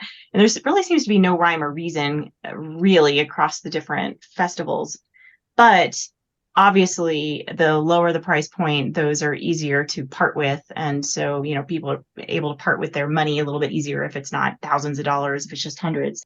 And so I obviously sell more of those than otherwise. But I try to, the whole price thing is a very tricky business to make sure that you're valued, that we're getting paid what we deserve to be paid in order to sustain a living off of that too, and not, sell ourselves short or sell other artists short either by pricing work too low. I mean, I'm a very big advocate for trying to help push everybody up in this town to really sell their work for what it should be worth. And, I got my start in the DC area. And so my prices are definitely higher than I think a lot of other artists that sell original work here in town. And so that's been a little bit of a challenge too, but the work is still selling. So that's exciting as well too. So it's kind of proof there that I think what we value the work as is just as important as what our collectors perceive the value to be. Because you have a business background, both real life experience and then, minor in business, do you have like a formula or an equation that you use to figure out how to price your art? So what I did, the answer to that question was no, that's not what I did initially. What I did was I looked at other artists that were doing work kind of similar to mine, and I did research online to figure out what their price points were per each of their different sizes. And then tried to kind of come in, figure out the average of that, and then come in kind of on the high end of that average. So I didn't want to be at the top. And obviously, as I'm just starting out, I don't think it was fair to price my work too high because, these people have been showing their work for however many years and they've earned that price point. But I think there is also the misconception that some artists have. It's like, well, I'm brand new. I can't price my work at this particular level. I need to come in low. And it's like, well, maybe, but also unless you're out advertising that you're brand new, nobody's going to know that. So it really is like, what's the quality of the work? And then how do you present the work? So that all ties into it as well. And I mean, there's a kid here in town. I can't remember his name. He does, you guys might know him. He does these like amazing drawings. I think they're colored pencil and they're huge. And he's 18 and he's selling them for $1,700 and they're beautiful. And I think he had a sold out show up in Denver or something like that. So it's like that right there is an example of somebody coming out, being brand new, having really good quality work, and then selling at a decent price point and getting paid for it because the quality is there. And so I think a lot of artists kind of shortchange themselves in that regard. And again, unless you're advertising it, nobody's going to know. So they're going to look at you and look at how you present your work online, how you present it at galleries, and then whatever you assign the value to it, yes, they're either going to say, I'm going to pay for that, absolutely, or no, I'm not. And so it's like, why would you price yourself low if you don't have to? So that's basically what I did starting out. I have been at my price point for a very long time. And unfortunately, with the way everything is going up right now, I think I'm going to have to raise my prices. Going to do it at the end of the year. But that's kind of how I went into it initially, was just kind of gauging off of how others were doing it. So do you ever retire pieces? So it's like a limited edition, and then once that piece is sold that many, that it's done? I do. I do. I have not yet. I have retired sizes. So I have 3 pieces now in the 10 by 10 size that are sold out. And that's always actually really exciting for that to happen. That happened, I think the very first one was last year at almost this time last year. Yeah. And so there have been 3 that have now sold out, and I can never print that piece in that size ever again. So it'll be a lucky day when one piece actually goes out entirely, and I'll have to have a party. That's the dream though, right? That's the dream. Yeah, we've talked to one artist that does one original, a large size, like he does really big prints. And then he once he sells that original, that's sold. He doesn't do that size, but then he has smaller ones, and they have limited editions too, I believe. So that's a kind of an interesting concept. Yeah, I have one. So my largest size I sell in an edition of 5, and that's a 40 by 40. So that's about the biggest that we can print on paper, unless you have a really massive printer. But my printer, that's kind of my limitation there. But I also do print on as dye sublimation on aluminum, and typically only for the larger sizes, so the 30 by 30 or 40 by 40, and they can print larger. So I think their max size as a single sheet could be 48 by 48. So I have toyed with the idea of selling an edition of 1 at the largest size, and we'll see what happens. I don't think that's out of the question. They could go bigger, but then you'd have to kind of have a small seam between the sheets, and I'm not sure I like that. Yeah. So anyway, but yeah. And I do try to work with the low editions as well too, because I think you can command a higher price point as opposed to other photographers or digital artists that are like, here's one of 250. And yeah, they're usually selling for $50 to $80 or somewhere in that vein. And I'd rather bring in a little bit more offhand and then just continue to create more work. So yeah. Do you keep your presentation of your photographs pretty consistent? Like using pretty much same frames, matting, that sort of thing? I do. So it's if the collector wants something a little bit more streamlined towards the piece or towards their interior decorating choice, then I will go that route. And I've got a framer here that I work with too. That's great. But more often than not, yeah, I'm either shipping out the print for them to manage on their end with framing, or they're just buying it the way that I present it in the galleries. So I think it just depends on whatever works for them. But I try to keep it simple because, again, framing is expensive, and the more ornate the frame is, the more money it costs too. And I'm not even sure if that frame is going to work with any of my collectors, spaces. So it's a delicate balance. Yeah. So talk about how you typically frame these photographs then. Oh, so right now it's mainly a kind of a white matte and a white frame. It's fairly simple. So I was doing all black frames at first, but then I had a gallery up in New York who kind of requested, no, can you please send them all white? I want them to be all white, because she felt like the black frame, this with the mirror image, so it keep forgetting which side it's on. But she felt like it was a little bit too harsh of a line, and it was distracting because of the contrast with a black frame and a white matte. And so with a white frame, it allows the actual frame of the print to be its own frame, and kind of everything else kind of disappears. And I think that's what worked to my advantage at Kreuzer last year when I had so many pieces and they were very big.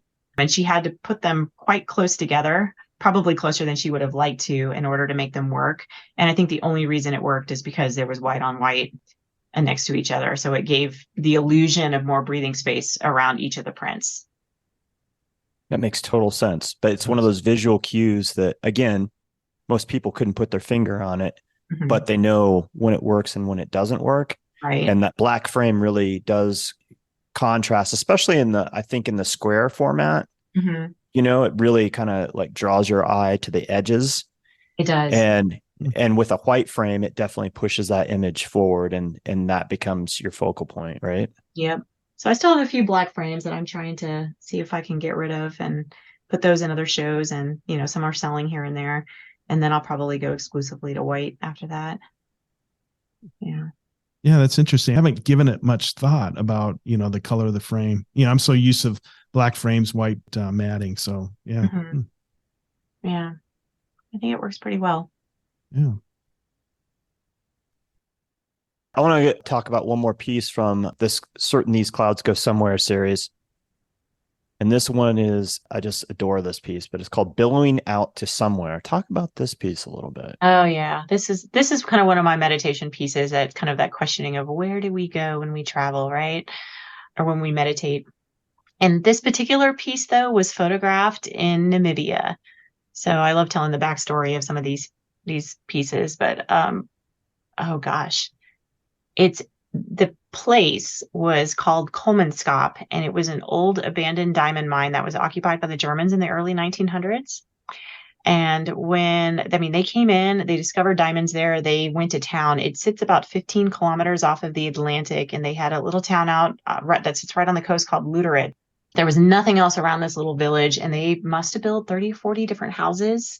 They had little workers' quarters. They had some big two-story houses where clearly the people that were in charge, lived there. They had electricity. They had a hospital. They had a school. They had a bakery. I mean, and I even was told there was a bowling alley, although I don't ever remember coming across a bowling alley. But pretty impressive for early 1900s out in the middle of nowhere, right? But then World War I hit.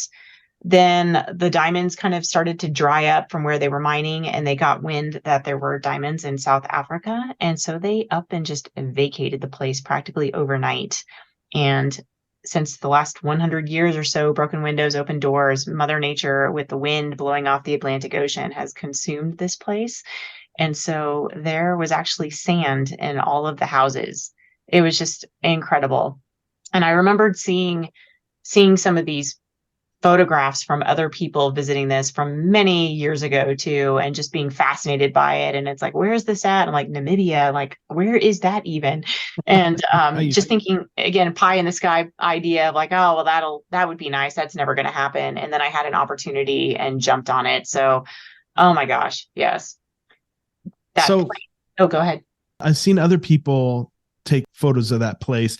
A lot of people there, not very many people there. Were you alone? Not very many people there. So I think for the public, you can get in at sunrise and then you get kicked out around 1. But if you pay for the photography permit, you can basically be there, I think, an hour before sunrise, and then you can stay until sunset. So you basically had 12 hours. I think I was there for 11 hours.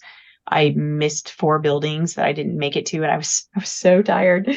But this was the whole reason why I wanted to go to Namibia in the first place, because there was something very surreal about all of that sand being in there. And it felt very much kind of like ocean waves with, again, time kind of carving into the sand. And this bathtub was actually in this room.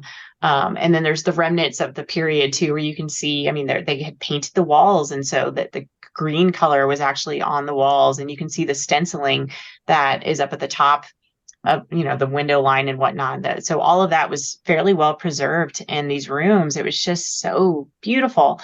So yeah, I was there for 11 hours. I think there was only one other traveling companion that was there for the entire time, like I was. By the time everybody got kicked out, I think there was maybe one other group of maybe 4 or 5 people, but there were plenty of houses there that rarely came across anybody else. And so I could get out there and change clothes and, run around barefoot and, set up my weird little scenarios and all of these, in all of these fun little places. But it was just fascinating. And I would say the fun part of this too is, I was in Namibia for 15 days. I took more than 5,000 photos, or roughly somewhere in that ballpark. And I took 20% of them on this one particular day. So it was just amazing.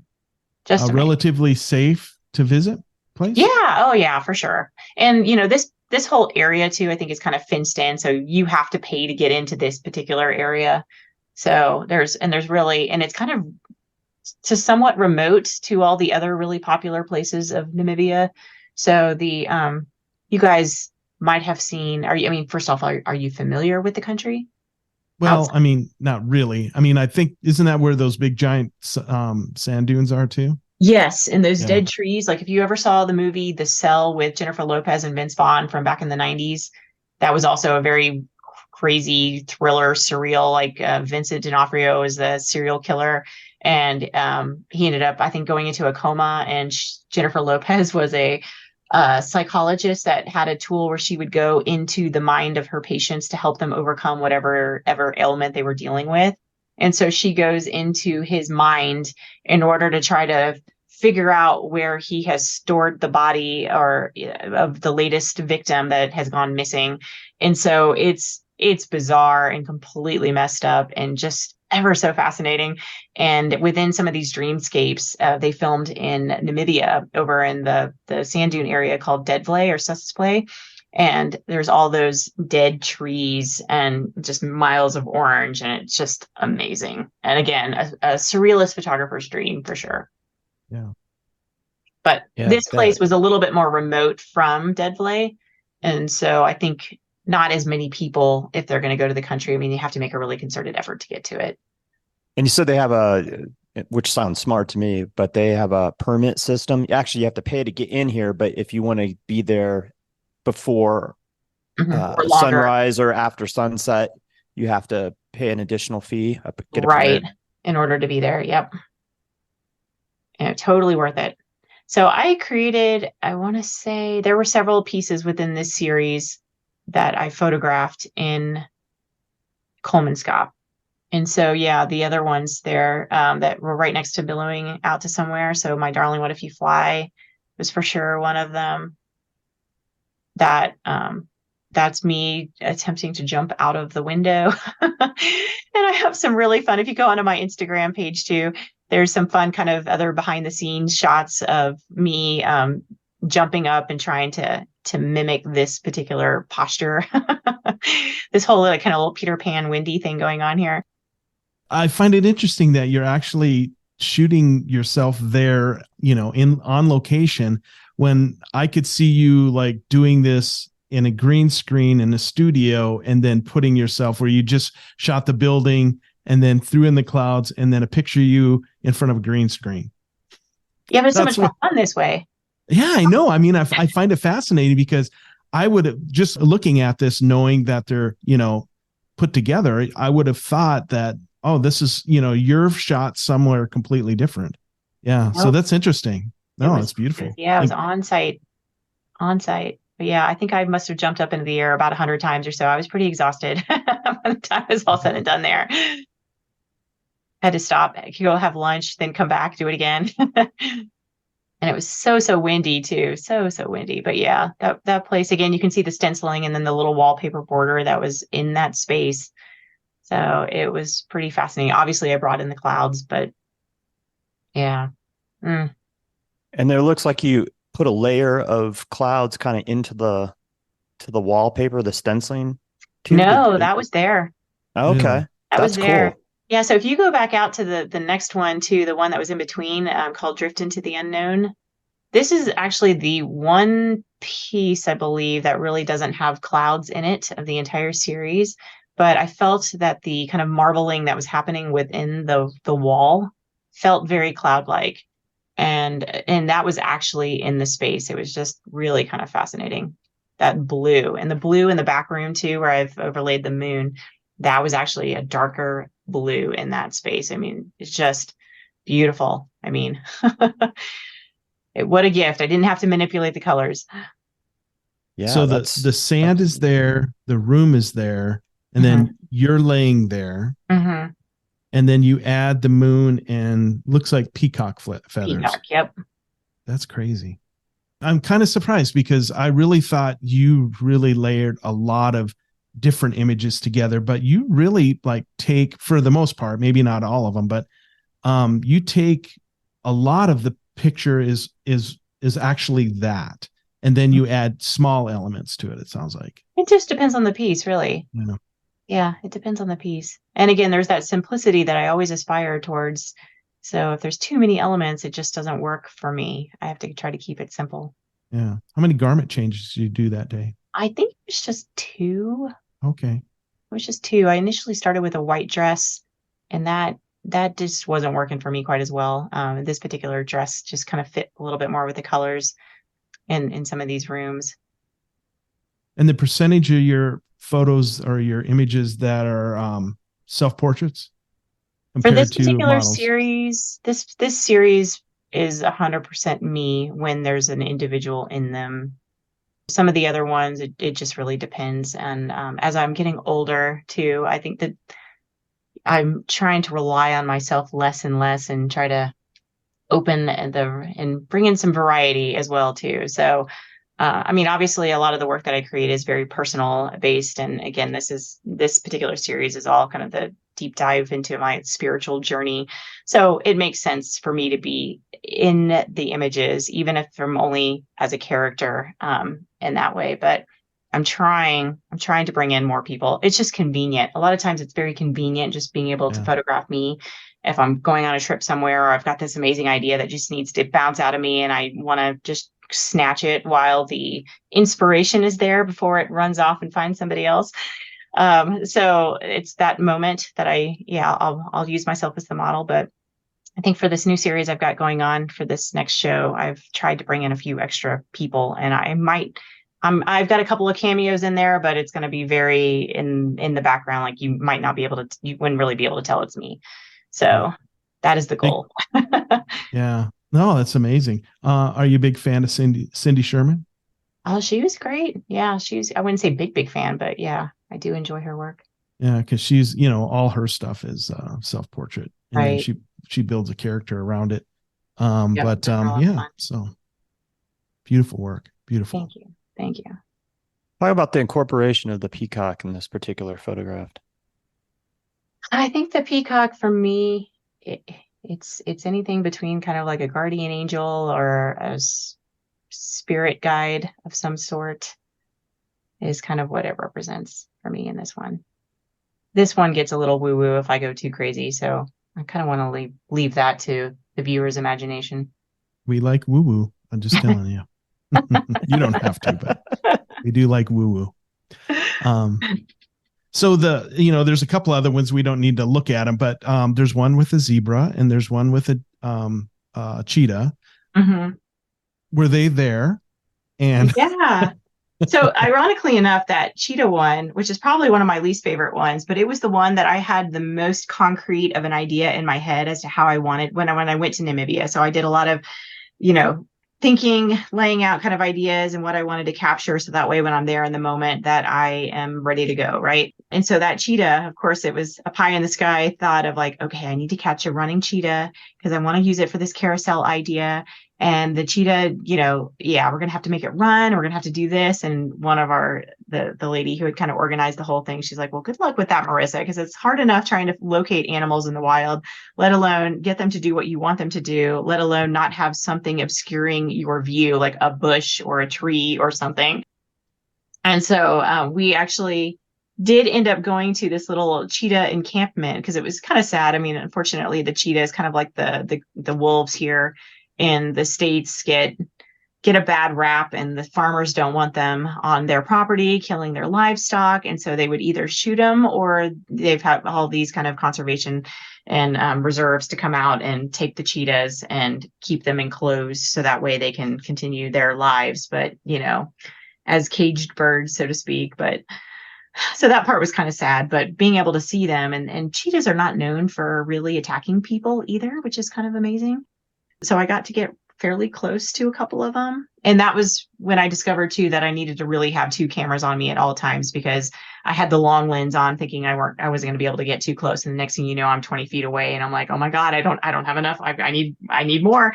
Where's my other camera? I can't go back out and grab it and get the other lens. And, but those were pretty beautiful shots too, but none of them were running and I needed them to run. So at the tail end of our trip, we came across a mama cheetah and her two cubs. And you could tell she was getting ready to stalk a springbok that you could see way off in the distance. And so she's got that kind of prowl stance to her. And we've spotted her, which was amazing in its own right, because they really do camouflage fairly well up against the brush with those spots. But then she comes across the street, and it was a paved road. And that's golden for me, because to be able to cut something out, I really do need to have an obstruction. And she starts walking across and I'm like, oh my God, snap, snap, snap, snap, snap. And took 1,000 photos of that. And so the cheetah picture is, I don't know how many images I had to construct in order to give the appearance that this cheetah was running in order to create that whole carousel look. But yeah, that was, that was definitely a challenge. And it was kind of like I wanted her to be crossed between like looking like a real cheetah, but also not looking like a real cheetah because she's a carousel cheetah, right? But then that whole piece is called the push, and it's really about, having the guts and the balls to really jump off and do, get off of that carousel, that merry-go-round that we call life, that most people are just stuck in doing the 9 to 5 that they hate because it's bringing in money for for the family, even though it brings you no satisfaction, no intrinsic value whatsoever. And it's like, I don't want to be that person. I mean, I don't want anybody to be that person. It's like, can we all, do the things that we love to do? And it's scary, yes, but let's do it anyway. And so again, that was the one piece that was so solidified in my head. And I think that's maybe the third or fourth different background that I put it in also, because initially it was going to be more at ground level and running across and you could see the sand dunes in the back. But then that wasn't working either because, again, the cheetah was blending in with the background. And I'm like, oh, my God. So then I put her over the sky. And then it started to mess with my concept a little bit because now it looks like she's floating instead of running. So I think I had shown this to maybe 2 or 3 different people too. And then it's just like, again, like, fuck it. It means what it means. It doesn't need to be literal. It's okay. And just, it's fine. So that's kind of how it all came together. And then I, put the carousel I actually photographed in France on a visit that I had back in 2014, because they have all those beautiful, just gorgeous carousels all over the place. And so I stuck that in the back, and I wanted that really to be kind of an afterthought. Like, you don't really see it unless you're taking a good look at the piece. And then that's when hopefully the narrative really starts to bust out as to what the piece means. So, yeah. Yeah. It's interesting though, isn't it? Yeah. It is. And it's funny how the things I think in my head, it's like they don't always work out the way that I want them to. And I have to be flexible and allow that to happen. And a lot of times it's like, yeah, it's like the second or third attempt really does come out way better than what I initially thought. And that's totally okay. Yeah. Yeah. I would think it would be hard to, especially in photography, like painting, you can do anything with paint because you're starting with a blank canvas, right? But, so to create your thoughts or your ideas in photography and then execute them like you do, that's, I could see where it could be hit and miss. And then sometimes you just knock it right out of the park, right? Yeah. I have a whole catalog of in progress pieces that were just like started off as great ideas. And it's like, well, yeah, we're not going anywhere with this. So I'll put it there. I'll leave it there. And maybe I'll come revisit it when I'm just looking for something to just mess around with. And yeah, sometimes they all of a sudden have a renewed vision, if you will. I guess I can see them in a different way and then use them for something. And then other times it's like, nope, that's just, it's lost. And it's okay because it's part of the process. So do you work on multiple projects at one time, or do you? I don't know if I'd say work on multiple projects. I work on multiple pieces. Yes. Oh, maybe that's what I'm trying to say. Yeah. That's probably more accurate. And sometimes, yeah, there's even right now with what I'm working on, it's like, okay, this is not 100% working for me right now. I'm going to just give this some breathing room so I don't go crazy and focus on finishing this up here. And then I'll come back to it. And usually that's just, it needs a little break. To come back with vigor. Yeah. So I will often work on multiple pieces unless something is just like really going very well. And then it's like, okay, yeah, I'm in and I'm out and it's perfect and I shouldn't touch it. Todd, do you do that? Do you work on, I'm sorry, I'm kind of moving to you for a second, but do you work on multiple pieces at one time, or do you kind of like, I kind of envision you like me. I work on one piece and then when it's done, I'm done. And then I'm on to something else. Yeah, because I don't operate, most of what I do is portraiture. So I'm not working more than one image at one time, right? And my process is I'm trying to get everything in camera. I'm more of a straight photographer in that aspect, and that I try to do everything with lighting, whether it's the ambient and my strobe or blending the two, right?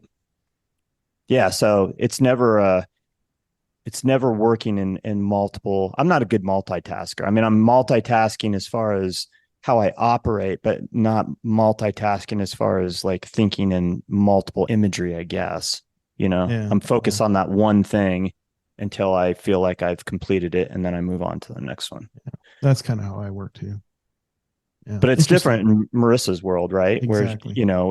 Where you're thinking about these different concepts, and maybe, and I'm assuming this is the way it works, but you take it to a certain place, and it's either flowing or it's not. And if it's not, you step away from it, just like if you were painting, right? Mm-hmm. And go back and revisit it when you feel like it's time. Yep. I'm actually just curious here. I have 1, 2, 3, 4, 5, 6 files open on my computer right now between different works that I'm tossing around. And I think one of them is kind of close to done, maybe 2. And they're still up here for just assessment. And then the others are still very much a work in progress. And it's just like, why can I not get this to work right? What's happening here? And yeah, keep coming back to it, giving it some time to rest and for my brain to think and figure out how I'm going to make that work. So I think that's really, really interesting. So do you walk by the computer and it's up and you kind of like glance at it? And I do that. I will also transfer images to my phone because I think actually seeing it on a different format, my eye catches things that I don't see on the computer too. So I'm looking at this going, oh God, that color is which I usually don't do with color because, you can't calibrate your cell phones, right? But usually if there's some other element that's sticking out or something that's catching my eye that I don't want to be caught, then I can see it there when I can't necessarily see it here because it's too big. Or again, I'll bring the husband in, take a look at this, and he'll usually say something pretty meaningful and profound, and then he'll say something that's more like an 8-year-old boy. So that's when he gets kicked back out again. Tenant wants to acknowledge our media sponsor, New Magazine. That's NUE. You can follow both the national and the Denver edition of New Magazine on Instagram. The national edition can be found at new_magazine, and the Denver edition at new_Denver_magazine. And I want to share with you something very exciting. Check out the newly launched New Denver Gallery Guide. Look for the signage that says New Denver Gallery Guide that has a QR code. Scan it with your phone, and you have instant access to a comprehensive digital guide to Denver's finest galleries and exhibitions. Find this QR code in your favorite gallery, hotel, or coffee shop as you visit and explore Denver. Thanks for listening. Hi, I'm Marisa S. White, and you're listening to Tenant Podcast. You mentioned early on in the podcast some of the elements that you really need to pay attention to. And now we're talking about imagery and if it's working or not working. And you talked about how some pieces with this, I think it was the Cloud series, didn't make the cut. Do you have like a rubric that you operate off of that kind of is a deciding factor of whether or not a piece makes the cut or doesn't? I think it's just more of a feeling. It's not so much a rubric. It's just more of a feeling. And it's like, is this working for me? Is it not? Yeah. And there were quite a few. And I think they were probably like more or less just ideas of sometimes when, what was it, Chuck Close that said that, inspiration is for amateurs. It's like you have to come in and do the work, right? And inspiration will come essentially. So there's a few of those that I will have started just because I'm like, I don't know what I'm going to do right now. And I'm looking at my list of ideas and none of them are speaking to me and I just don't know. So I will go in and just start grabbing photos and trying to see how they can come together. And sometimes actually it's like the muse takes over, right? The muse takes over and is guiding you. And then you create something that you had no idea you were going to do when you started. So, and that does happen sometimes, but then other times it's just like, nope, this is shit. This is total shit. I don't even know where this is going. I don't like it. And I just discard it and kind of move on. So yeah, if I feel like it's not 100% jiving with me for whatever reason, then I usually will just leave it out altogether. But then it's interesting too, because there's been some times where I have been kind of on the fence, like the piece that you brought up, the billowing out to somewhere with the bathtub one. That's not one of my favorite ones. And I've actually sold that one quite a few times. And there's been a fascination of that one in particular. And I think I struggled with that one, trying to get that one to look right the way that I wanted it. And so I had a little bit of a, I don't know, a tough relationship, I guess, if you will. And so in my mind, I think that one might be just slightly tainted just a little bit. So it's like I can't look at it from the same eyes because I'm still looking at it from that, I guess, that technician side of like, no, maybe I could have done this better, or maybe this wasn't sitting quite right. And so it's like it's hard to separate myself from that one completely. But at one point it's like, no, I know it's a good piece. It's good. I just need to let it go and put it out there and let it be what it needs to be out in the world. And it is resonating with people. So I've always find it kind of funny when that happens, that some pieces that I really, really freaking love, I haven't sold a single one of them. And I don't know why. I don't know why, but that actually happened this past, I got into Cherry Creek Art Festival and participated in that for the first time this July. And one of the pieces that I had a love affair with had never sold, finally sold. And it was just like, it's like, it's so wonderful. She's found a home. And yes, it is good. So that was a proud moment. Yes, a proud moment for one of my children. But it just happens that way sometimes, right? It is. And we, across the board, you talk to every single artist and they've all had that experience The to a subjectivity of T. art too, right? Yeah. Yeah, absolutely. Absolutely. And, I can relate to having a photograph that fought you, or things just didn't flow or whatever, and how it kind of really affects you as the creator.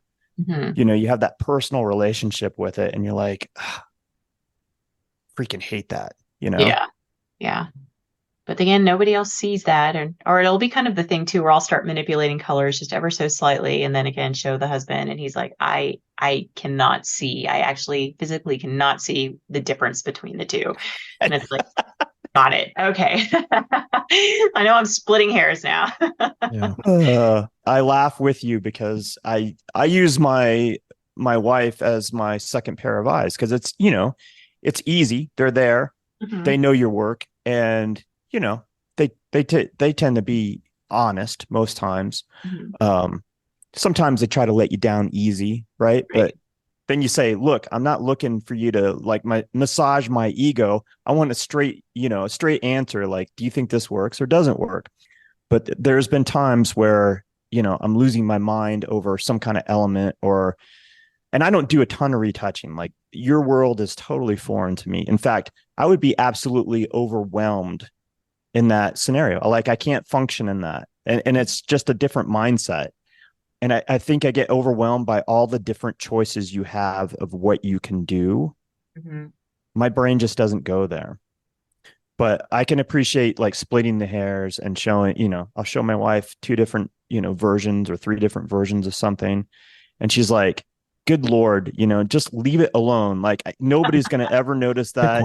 I can't tell a difference. Just go with it, It's so funny too. I for the last show I went up, so my printer's out of Missoula, Montana, and Paper and Ink Studio, Marcy, she does a phenomenal job. And oh my gosh, I have to give her credit to the work that I do, because she, obviously the final product is something that she's also had a hand on. But I went up there this last summer to to pick everything up. And she had all the proofs laid out for me when I arrived before she was going to do the final printing.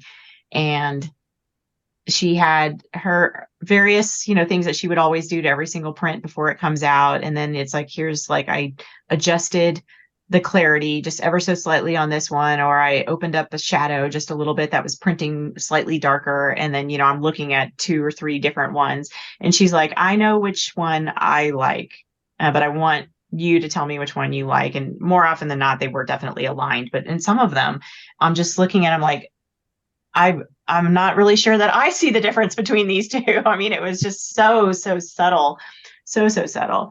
But it was just goes on to show too, like, I don't know if you do your own printing. Do you do your own printing, Todd? I do. Yeah. Okay. So yeah, then, the subtleties of all of that. And oh my gosh, I myself decided not to do my own printing just because I think I would go down that hole of like, it's not quite perfect. I need to adjust it just this like fraction of a color or clarity, or do this. And to the point of where I would waste all my ink and waste all my profit trying to get it just perfect in my mind. And I and I would drive myself insane. So I commend you for doing that yourself, but I have to use Marcy. I think the only reason I do that is I'm very anal when it comes to color, like Mhm. more so than almost anybody I know that is a photographer. And the reason is that I learned how to color print in art school. And, you really become in tune to, when a color isn't correct or there's too much magenta, too much green. Mhm. I can drive myself out of my mind over that. Yeah. And those are things that in fact, I just threw away like a run of prints that I did for a show. And I had, they were all marked up with my various tweaks to each one Mhm. with little sticky notes on each one. And I was looking at it and I was like, all right, I can't, why am I saving these? Like this is where I was driving myself out of my mind. So I finally threw them in the trash like this week. I found these. Speaking of which, when I used to do printing with another fellow photographer of mine, and I would go in and we'd print everything together, and it's the same thing. It's like he would do these little things, and we would mark up all of the little pieces of where it wasn't quite working right, and the adjustments that we made on each of them. And yeah, I still have all of these too, so I get it. And we were printing I don't know how many different pieces before we could finally print the final one, and I just, oh my God, I can't do it. Just can't do it. But I feel your pain. And there's also a part of me that doesn't want to throw these out either, even though they're not the originals. I don't know. There's a precious. It's like a documentation of the process, right? It is. And it's like, you know what you had to do to get to that point, and it's hard. I think it's hard to throw them away in some ways. It is, yeah. But I looked at those prints this week and I'm like, you know what? Why am I keeping these? Like, it's so stupid. I have it dialed in now to my printer and, all my software. So there's no need for it. I'm not going to give them to anybody. Right. And, Right. if I don't like them, I don't want somebody else to have them at some point. I don't want not that somebody's going to, accumulate my archives at any point, probably. But, that's the stuff I don't need to have. So I hear you. I think there's a part of me that feels like, because I actually, when I was in college and I started doing more photography and being a drawing and painting major, that basically my work started becoming more photo collage, mixed media art. And so I would cut out photographs and glue them down. And I did abstract and then representational type work. I was all over the place. I feel like there's a part of me that maybe at some point down the road will kind of come back around to that. And maybe it'll be a combination of the work that I'm currently doing with a little bit of the hand brought back into it with some layering of things. It hasn't happened yet, but I think that's also part of why I hold on to some of this stuff. Because even though it's imperfect in that sense, cutting out little things like the mirror in here, might be able to overlay that in some other which way and coming again, like I said, full circle back into that scope.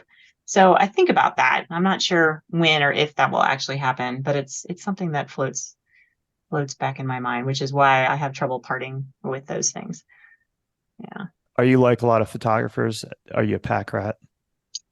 Yes. There is a giant filing cabinet or flat file behind me that you can't see with this virtual background.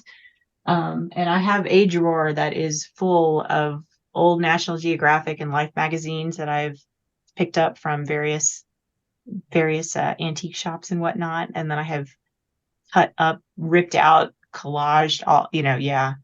There's a bunch of crap back there. So we talked about the actual photography process, but once you bring these, and I don't want to go too far down the rabbit hole, but I would like to talk a little bit about your workflow. Like after you've got all the imagery together to do your montage, like what is kind of your system, your workflow from software to software if you use multiple softwares? Yeah. So everything, gosh, the one bad side of the mirrorless is that Lightroom doesn't like the files that it spits out. So I have to go through this Nikon transfer first off to download. Like I can't just straight up download my files from my computer to Lightroom the way that I used to be able to with the other camera. So that's kind of annoying. So I have to go through a Nikon transfer first, and then I have to convert the raw files to a DNG, so that way Lightroom will accept it. And then I upload from there. So that's a bit of a convoluted process that it's taken me a while to get used to. I think I finally got it down to where like, okay, this doesn't take too long anymore. It's fine. It's fine. I'm a creature of habit, and I don't necessarily like change. And so dealing with new softwares, new systems, all of that drives me a little nuts, because there's that learning curve that you have to go through that just mucks up the process. So that's the first part. Everything goes into Lightroom. I kind of review there and determine what makes the most sense. And we'll have my little starring of the images that I think are worthy of assessing further. And so I'll kind of pick and choose which images are the ones that I'm going to use. And then I'll do a little light processing in Lightroom. And when everything comes in anyway, it gets kind of a very slight adjustments on it. So maybe I, increase the clarity. I'll darken it ever so slightly, amp the blacks up and do the sharpening and all of that kind of when it imports in. So there's a little bit of that light processing that takes place. And then I'll spit all the layers that I want out to Photoshop. And then that's where I start kind of cutting, layering, trying to compose, figuring out what makes the most sense. And then often once I get the composition where I want it, I'll flip it to, not always, but sometimes I'll flip it to another software called On1 software, where they have kind of a little bit more of effects. And then I kind of start playing around in there. And I do have some presets that I've built up already that have started to become, I think, a little stylized, of probably from the Cloud series, and that have transferred over, and that I really enjoy the way that those look. And so I'll kind of go in there, see if it works with this particular image, make some adjustments along the way to flip it back to Photoshop. Usually at that point, I'll see something else that was overlooked, or, make some additional adjustments, with curves, or, cloning if there's some spot that showed up that was always there that I didn't see before. And then I typically, as I mentioned before, will put a bit of a texture layer over top of it, just to kind of soften it and just give it that kind of painterly feel.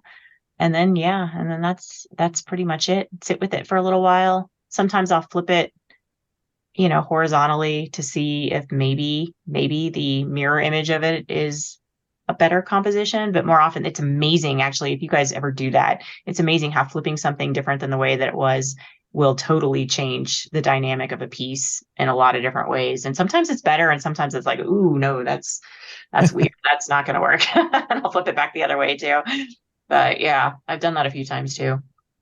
I hate Lightroom. So you like Lightroom? Do you like the way it catalogs your images? I do, yeah. And actually, when I went to the Rocky Mountain School of Photography, they had a whole thing on that. And so they kind of helped us to create the database around it. And so I organize everything by date when it comes in. And then I will further fine tune it. Like if there's something that I really want to key in, like here was my trip to Colemanskop. So I will have the date and then Colemanskop next to it, so I can go quickly and identify it. And my brain, at least the way that it is now, we'll see how it is as I get older, kind of can remember where most things are as well. I'm not really good about keywording. I don't do that all that well at all. But I do create collections quite a bit. So like all the times I've been up in a plane and I've photographed out the window, I have a whole aerial cloud collection. So whenever I need to pull clouds out, that's where I go in. Whenever I come back from shooting out the plane and download all of those photos, then I will take them all and dump them into that collection. So I am fairly good about doing that and trying to keep it organized in a way that makes sense for me. And yeah, that seems to work pretty well. And then when I am working on a new series, I also create a new collection. And a lot of times I'll dump images. It's like, well, I think that might work for this particular series. So I'll start kind of cherry picking different things to go into that particular collection, which is what I've got right now for the show for G44.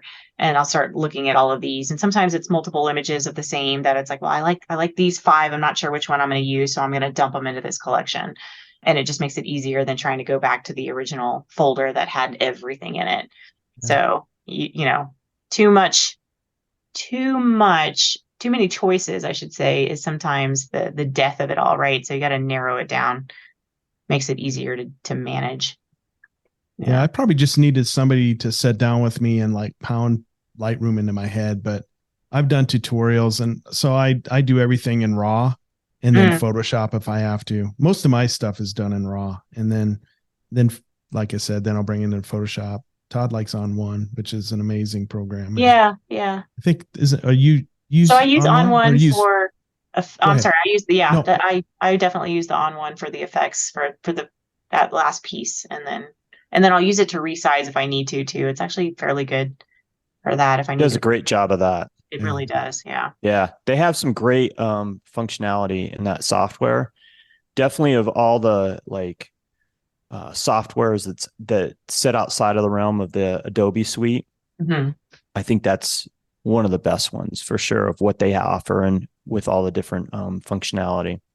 Were you asking me, Wes, about what I I was process asking if in? you, yeah, I was asking because I thought you did On1. Then I second guessed myself because you used ill phase too, didn't you? Yeah, so I use Capture One That's it. as my software that I do all my processing in. Yeah. And from there it goes to Photoshop, which I'll do my initial retouching in. Then from there it'll go to On1 if I want a special effect or need to do certain things with that particular image that Photoshop won't do. And then typically it'll go back to Photoshop one more time, and I'll just kind of hit it again with my eyes to make sure that, it looks the way I want it to, that I didn't miss anything in the retouching process. And then it's off to print or So the it web, sounds like you whatever. and I have a very similar process outside of the layering of photos. Yeah, I think so. Yeah. And it's again, it's what there's no right or wrong way to do it. It's Mm-hmm. what you're used to and what works for you in your workflow. If you Yep. feel comfortable in Lightroom, fantastic. If it's Photoshop, the way Wes does it, great. I got in with the Capture One software very early on when they were just really getting recognized in the photo industry. And, they're really good about their updates and adding more functionality.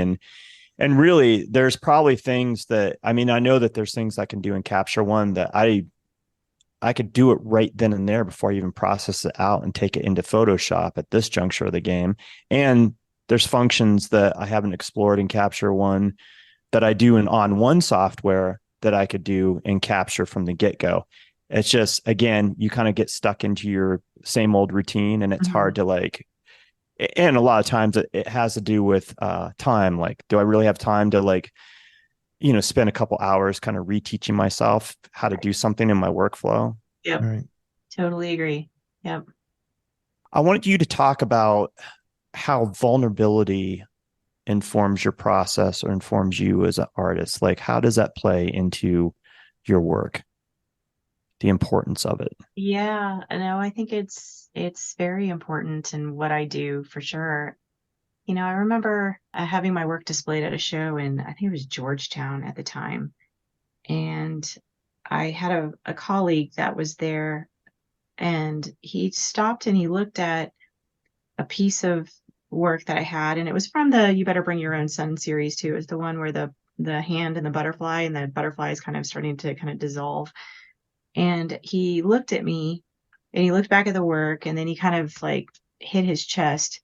And I knew what was going on in his life at the moment and how he was kind of dissatisfied with where he was. Yep, that's the one, catch and release. Yeah, he was kind of dissatisfied as to where he was, and he kind of didn't know what he should be doing, but he knew that it wasn't the right thing at the moment where he currently was at. So it was kind of that this resonates with me. I totally get this piece. I feel like this piece right now. I know one of the big things that I do within the work is really to try to find connections with other people. And the only way that we're going to do that is by exposing those parts of ourselves, which may not be so beautiful or pretty, but they're real and they're raw and they're honest. And that will often give permission for the other person to be the same and open and share in those experiences. And that's really, I kind of look at it as like akin to, building friendships and relationships. And it's like you can't always be surface, right? You have to pour your guts out in order for the other person to have that permission to do the same, and then to be able to build off of those commonalities. So being vulnerable, whether it's about fear or, being scared of certain situations, or wanting to pursue the things that we most dream about. But again, the fear and everything kind of pops back into the play and keeps us from doing those things. It's like, I want to talk about those things. I want them to be out there. I want people to recognize that they're not alone in what they're feeling, and it's okay. And we can all move past it, but we have to recognize it first, and we have to be aware of it first. So yeah, no, absolutely. It is a big part of the work that I do. But I think I've always been a bit of an open book too, and I've always been a little bit unfiltered, much to the dismay of sometimes of my mother, and kind of say what's on my mind and what I'm thinking, and it often will get me into trouble as well too. But it's like it's who I am. What is your greatest fear? That is a really good question. Oh my gosh. It's kind of funny too. I'm going to tell you a backstory and then we'll get around to that. But I do a lot of crazy physical things. And right now, my latest craze is aerial. I don't want to call it yoga. So we'll just call it aerials, like circus aerials. So I don't perform, but I do silks and hoop and straps. And it's a very masochistic thing to get into because you bruise up. So like my arms, you can see all of the bruises that I get from doing these things, and you're trying to bend around a metal hoop that will not give. Your body has to give into that, and it's painful. And there's a lot of things that we do where it's like, okay, you're holding on to this. Now I want you to fall backwards where you can't see, and you just have to pray that your foot is going to catch on the right thing, or that, if you fall, yes, there's a mat underneath you. And there's a lot of overcoming that fear of death or landing on your head. And I have fallen quite a few times in this, and I've got some major, scars from certain things that I have done. And it's scary as all get out, but there's something about doing it anyway. And the fact that I haven't died from it kind of releases and translates over into that emotional and mental fear that I think is more paralyzing to myself and probably a lot of people than the physical fear of doing certain things.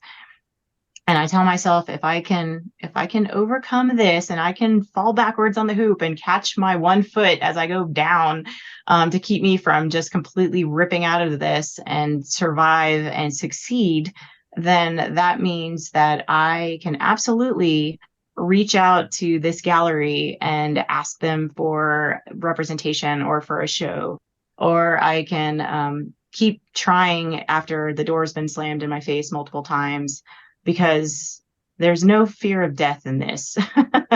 It's all okay. It's all mental. It's not personal. It's all of that. So yeah. So going back to that question, I think at the very beginning of all of this, I think I probably would have said like there's the big fear of the rejection of, putting yourself out there as an artist. But I have overcome that in the years that I've been doing this now. And you just kind of have to build rejection muscles and recognize that it's part of the process, and you move on from that.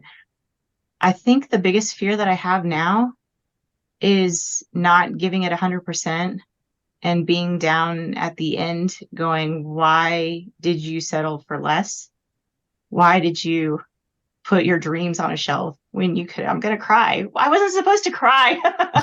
But why would you put your dreams on a shelf and not do the thing that you're meant to do, because of something that you perceive out there to be true, whether it is or not? Or why would you allow somebody else's perception of what their viewpoint is and how we should live and exist in society, taint or influence the way that we choose to live our lives?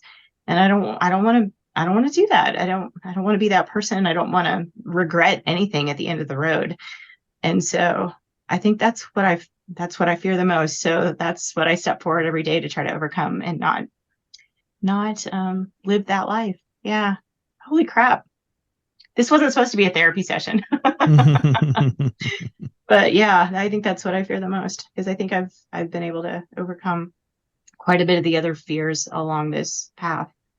And that's been really kind of freeing too. Yeah. Okay. Moving on. You've been doing festivals this summer. Talk a little bit about that. Have you done festivals in previous years, or is this something kind of new for you? Yes and no. So yes, I've done some more art fairs. So I think the very first outdoor art festival that I participated in was, I think it was 2016. I had heard about Winter Park Art Festival and from a friend of a friend, and that it was a really good one. It was out in Florida. It's just north of Orlando in a pretty affluent part. And hey, you should check this out. And so I applied for their emerging artist position and was accepted, which was wonderful because they paid for mileage. They gave me a booth. They put me up in a hotel. I had a per diem for food. It was wonderful. And they had us separated in our own little section. And so that was fairly exciting. And I had a friend come out and help me. I sold 2 pieces, and one woman came in right away, and you could tell that she knew exactly which piece she wanted, and she purchased it right there. And again, it's like, oh, this is super exciting. So I only ended up selling 2 pieces at the time. And I remember thinking, it's like, God, if I had to pay for all of this myself, I'm not sure that I would have come out ahead. So I just put that back in my little pocket of ideas for future and just didn't participate in another one for several years. And then it was, I think 2021, for whatever reason, I got a wild hair to go do Saatchi art, the other art fair in Dallas. And I went to school out there. My best friend still lives out there. And so I knew I had a place to stay to help cut down on costs. And I was like, well, let's give this a try. And of course, the indoor art festivals are always more expensive to participate in because it's indoors. You don't have to worry about the weather, but they're the ones taking care of the booth setup, the booth takedown. They do a lot of marketing and everything behind that. So you're paying most of the time double, if not slightly more than double what you would for an outdoor art festival booth space. And they take a chunk, they take 15% on top of it too. And so I did that for both 2021 and 22 and I was in the black both times. So it wasn't like screaming money, but it was decent. And it was nice to be able to, help also build up my newsletter list and my Instagram profiles and all the things and benefits that come with kind of being out there. So I do the nerdy business side of me at the beginning of each year, does sit down and looks at like, okay, here's where I was last year. Here's where I want to be this year. Here are the goals that I set forth for myself. And last year's goal was to try to replace the income, at least the gross income that I left behind from my full-time job, which I was able to do. And I'm like so proud of myself for that.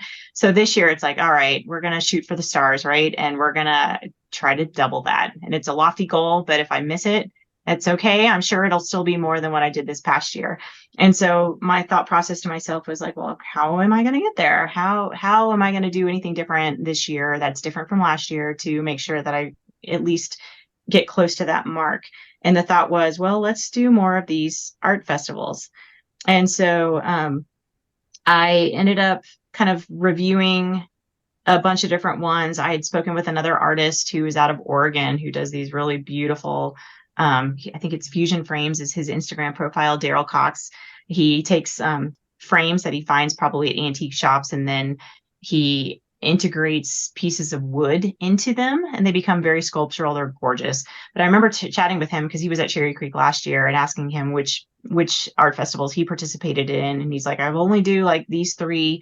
I don't waste my time with any of the other ones. And I'm like, okay, well, that's a great template. Let's start there. So I applied to Cherry Creek. I applied to the Kimball Arts Festival, and then I was thinking to myself, maybe I'll try the other arts fair in Brooklyn this year just to try a new area.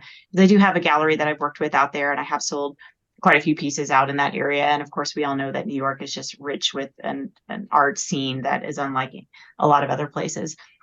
So that was kind of my idea going into it. And I remember getting the email from Cherry Creek. And they were like, you weren't accepted. However, we're putting you on the alternate list. And it's like, okay, that's fine. Again, those rejection muscles have overcome that. And it's like, it was a long shot to get in anyway. And I heard from one of my other friends too, that it's like, it's really hard to get into Cherry Creek. So the fact that you're even an alternate is a huge deal. So I'm like, okay, wonderful. I'll pat myself on the back for that and I'll just move on. And so at that point, I decided I'll go ahead and apply to Art Santa Fe. And since it's just down the road too, and see if that's going to prove to be a good fair for me. Meanwhile, coming around, Art Santa Fe was the middle of July. The Kimball I did get accepted into. That was the very first weekend of August. And then I know Cherry Creek is usually right around 4th of July. So the week prior, I get an email at 7:30 at night from one of the organizers from Cherry Creek going, "Hey, we have a booth for you. We'll give you a small discount because it's last minute. And yes, we realize this is very last minute, but if this is something you're interested in, let us know. And, basically you're in." And I'm just like, oh my God. And kind of having a freak out moment. I don't currently have a booth either. I was going to borrow a booth from one of my artist friends who is loaning me one already for the Kimball.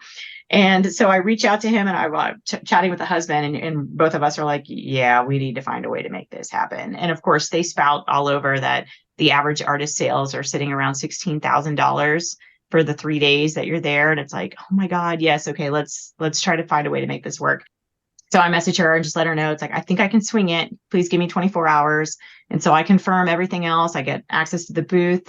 My printer can print a whole bunch of new stuff for me. Luckily, I already had a bunch of stuff framed because I knew I was going to be going to Santa Fe anyway.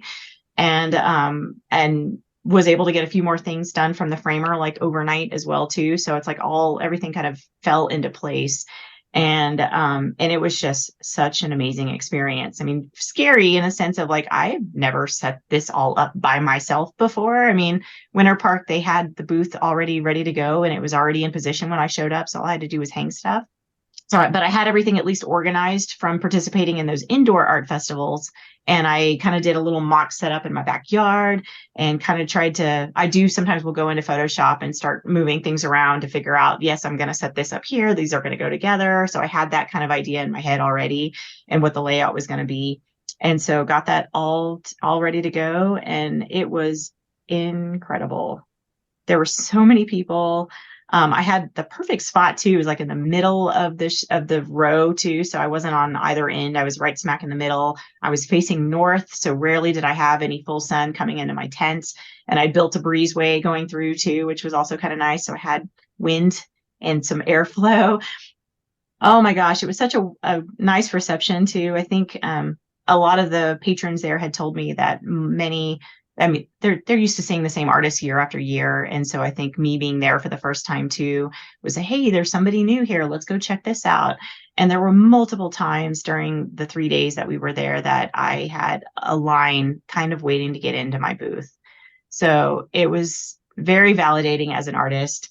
I sold 32 pieces, 32. Wow. Some people had ordered some too. It's like, I want this piece, but I want it this size. And it's like, okay, no problem.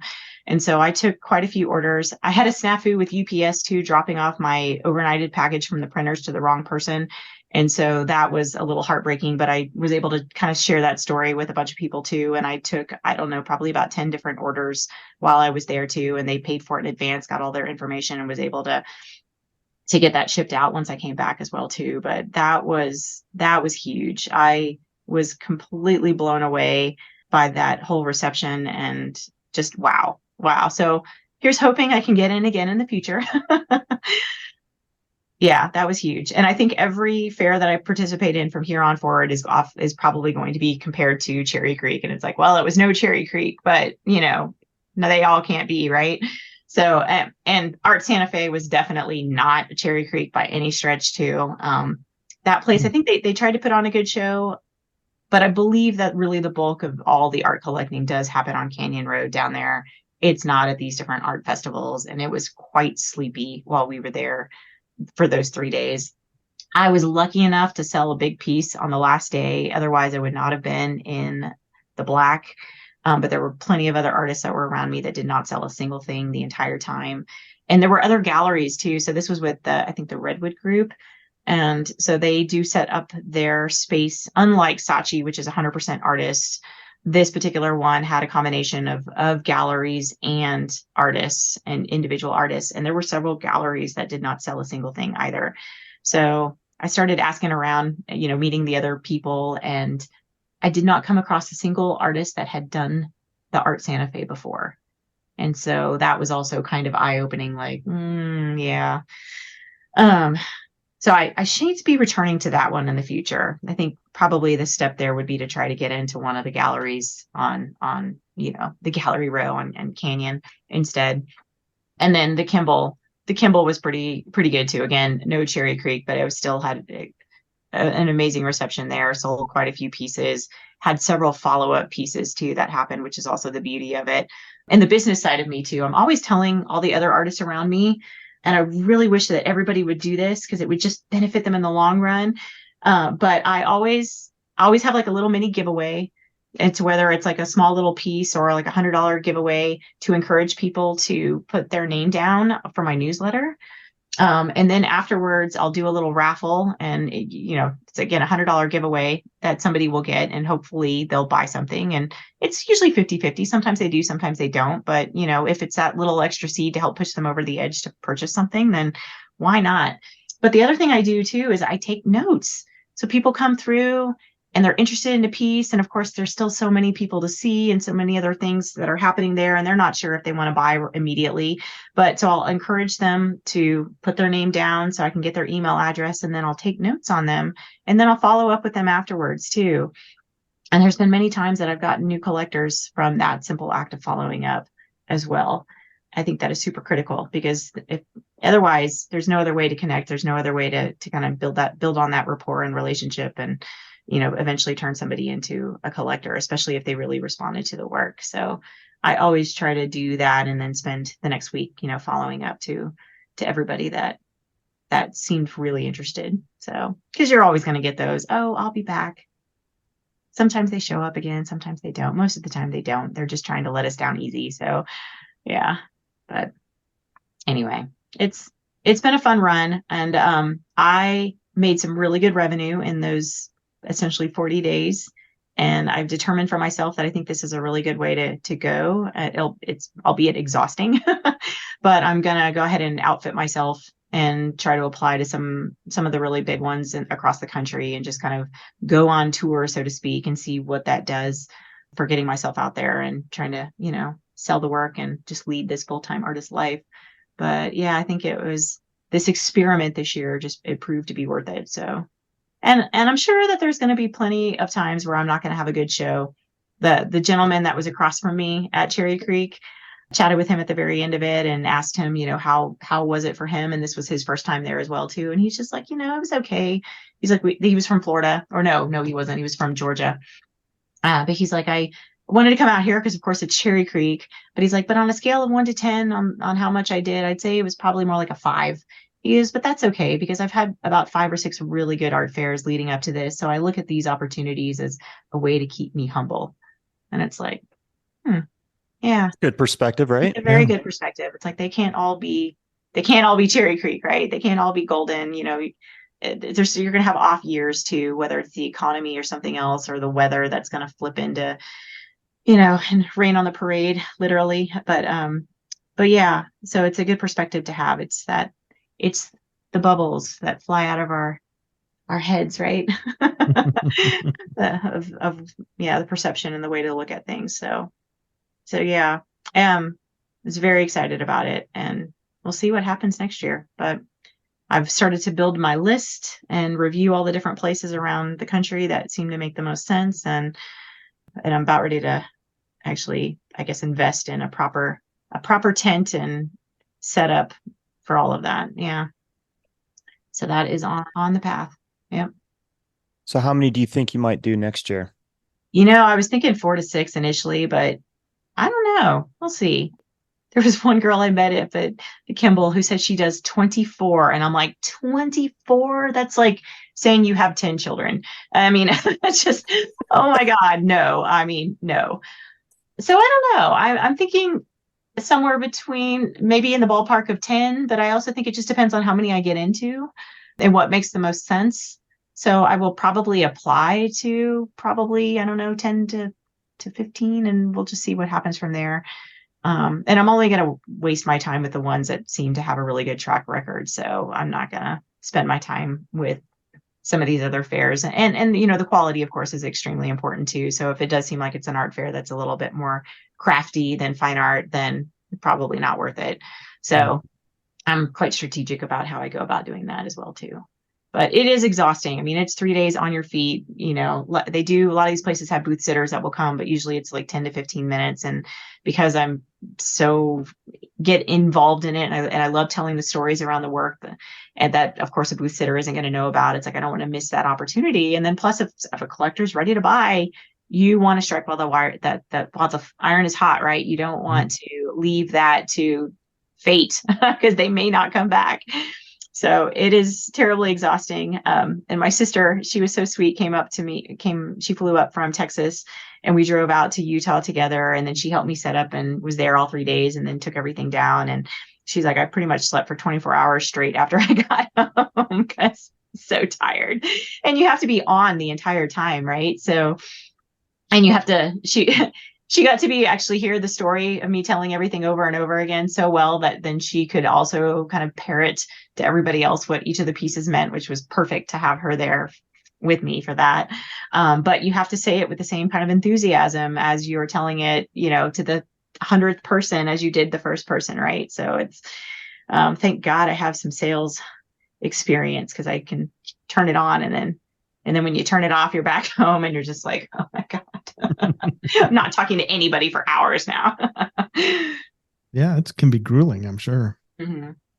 It definitely can, but it was a fun experience for sure. Yeah. So I'm excited to see what next year will look like. So representation, do you have a lot of galleries representing you or a fair amount or? I have a fair amount. I did, one of my manifestation little meditations that I did at one point too was trying to say, like, I would love if I could have galleries come to me instead of me having to cold call some of these galleries. And that has actually happened a couple of times too. But it also, I think, being a part of these art festivals does make a difference as well too, because I've found that there are a lot of galleries that will fly out to some of these places and will go scout out looking for new artists. So the one that I'll share with you in particular found me at the other art fair, kind of walked straight in and was just like, oh my God, yes. And one of the pieces I had has a flamingo in it, and that's kind of their logo too. And we're like, we would love to represent you. And I'm like, absolutely. They gave me their card. It's like, we'll follow up after the festival, after the fair. And yeah, 3 months later or so, they had me on their roster and have done fairly well, you know, selling my work too, which is super exciting. So, yeah. So that's, and then of course, you know, I sell quite a bit through Abby at Kreuzer and locally here in town. And then I'm excited. Will be the first time that I'm showing with Gundy, but she's got a few of her pieces up on my website as well too. Yeah, I do have a gallery out of New York that I've worked with off of Long Island, though, kind of just north of the Hamptons. I think they call it the North Folk area. And then, yeah, there are a few little things kind of scattered in and around. It's kind of fun. It's kind of one of those things, though, that you definitely have to diversify, and you know, it's a numbers game, and not every gallery is going to be selling for work for you every single month, or sometimes none of them sell anything for you a month. And so it's just the more opportunities to get the work out there and the more galleries repping you is going to be important to try to make a really good go at it. So, and then collectors are another revenue source for you. Oh, for sure. And of course, you know, when I'm repping myself at these art festivals, then I'm the one selling it, right? So yeah, it's me directly one-on-one with the collector, which is always fun too. Yeah.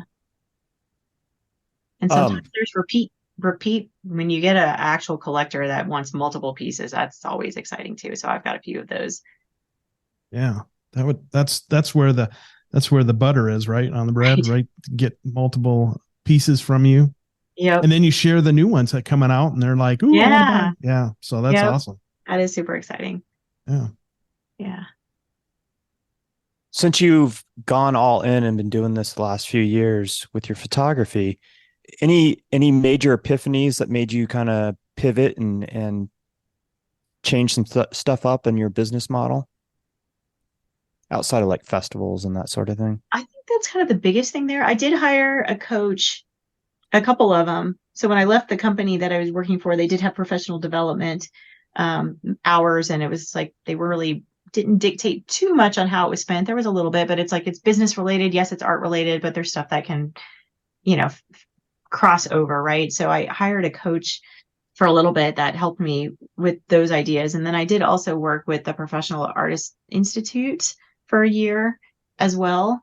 And coming from that business background side of things, it's like it is good to have somebody there that can help you with the things that you don't know, right?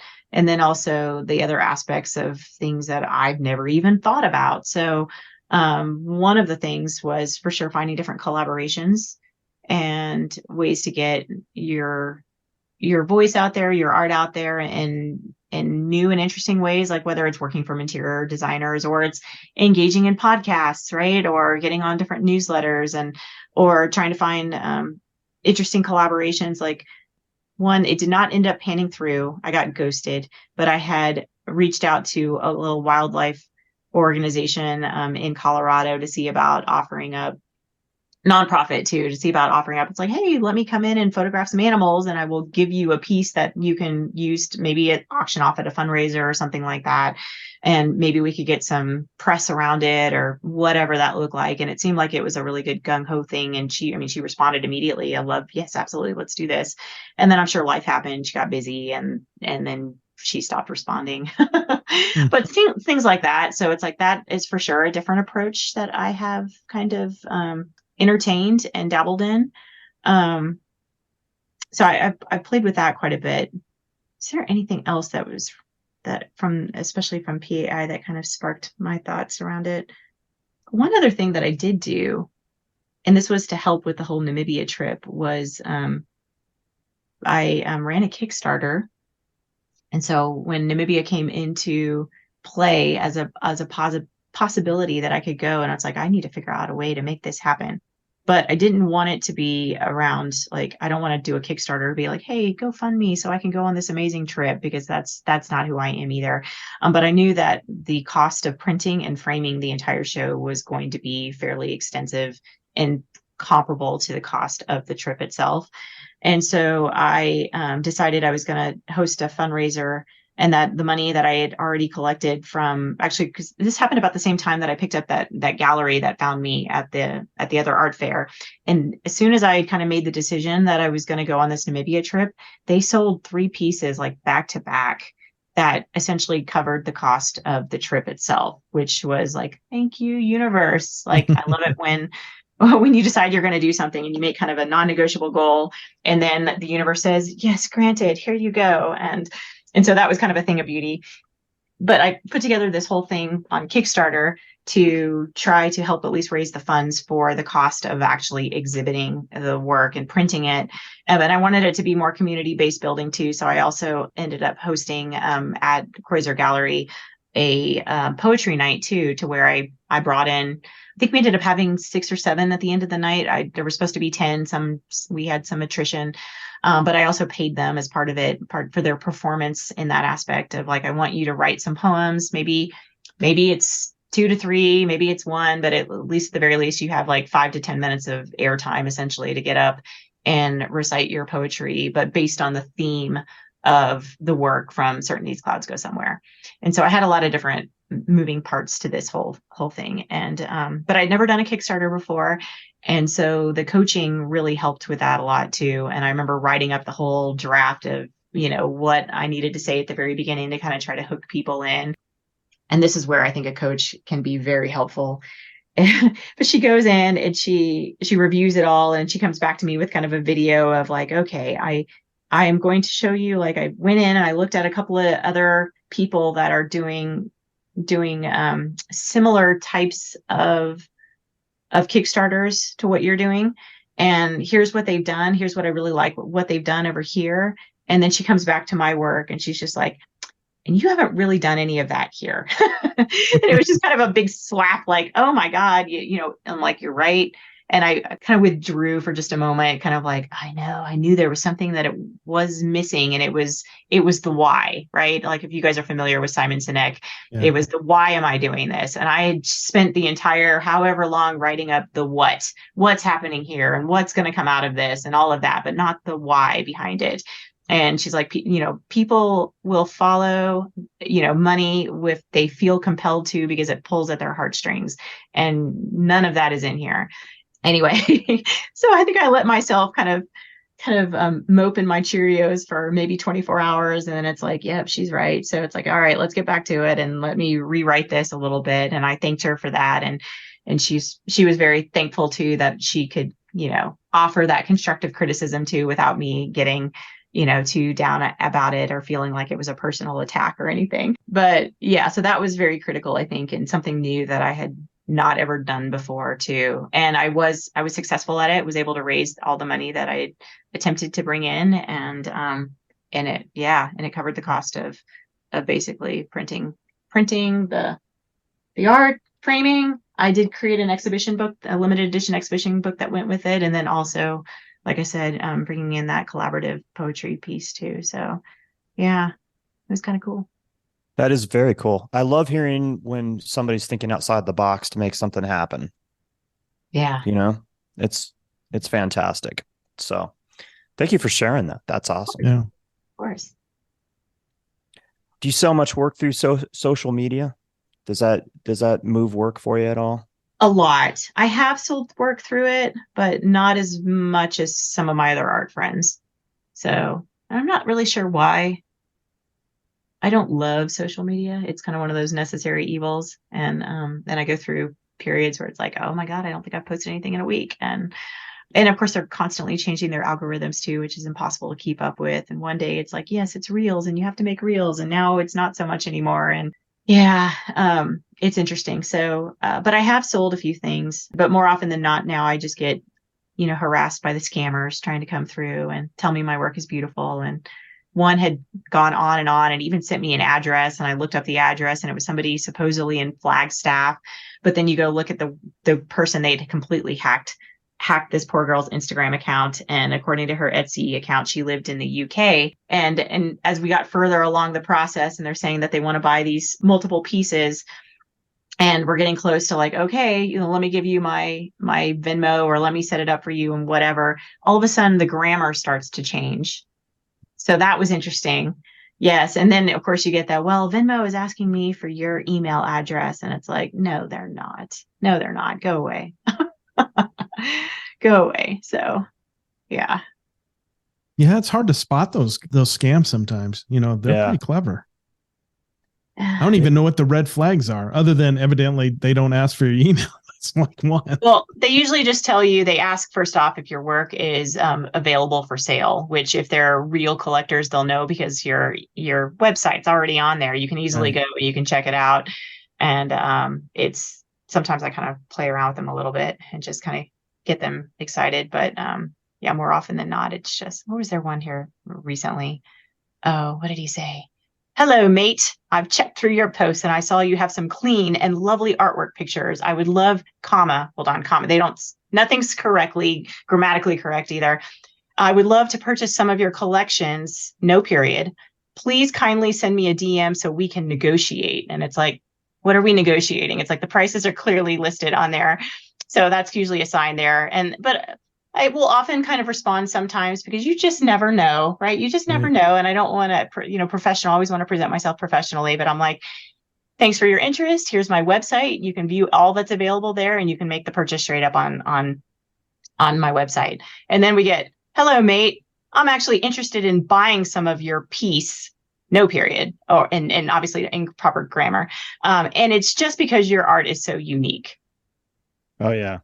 Like, really? And then you look at his profile and supposedly he lives in Michigan, but he's saying hello, mate. And and I'm like, no, yeah, not even going to respond. But then they'll say too stuff like NFT collector, because there's a lot of NFT scams that are going on out there as well.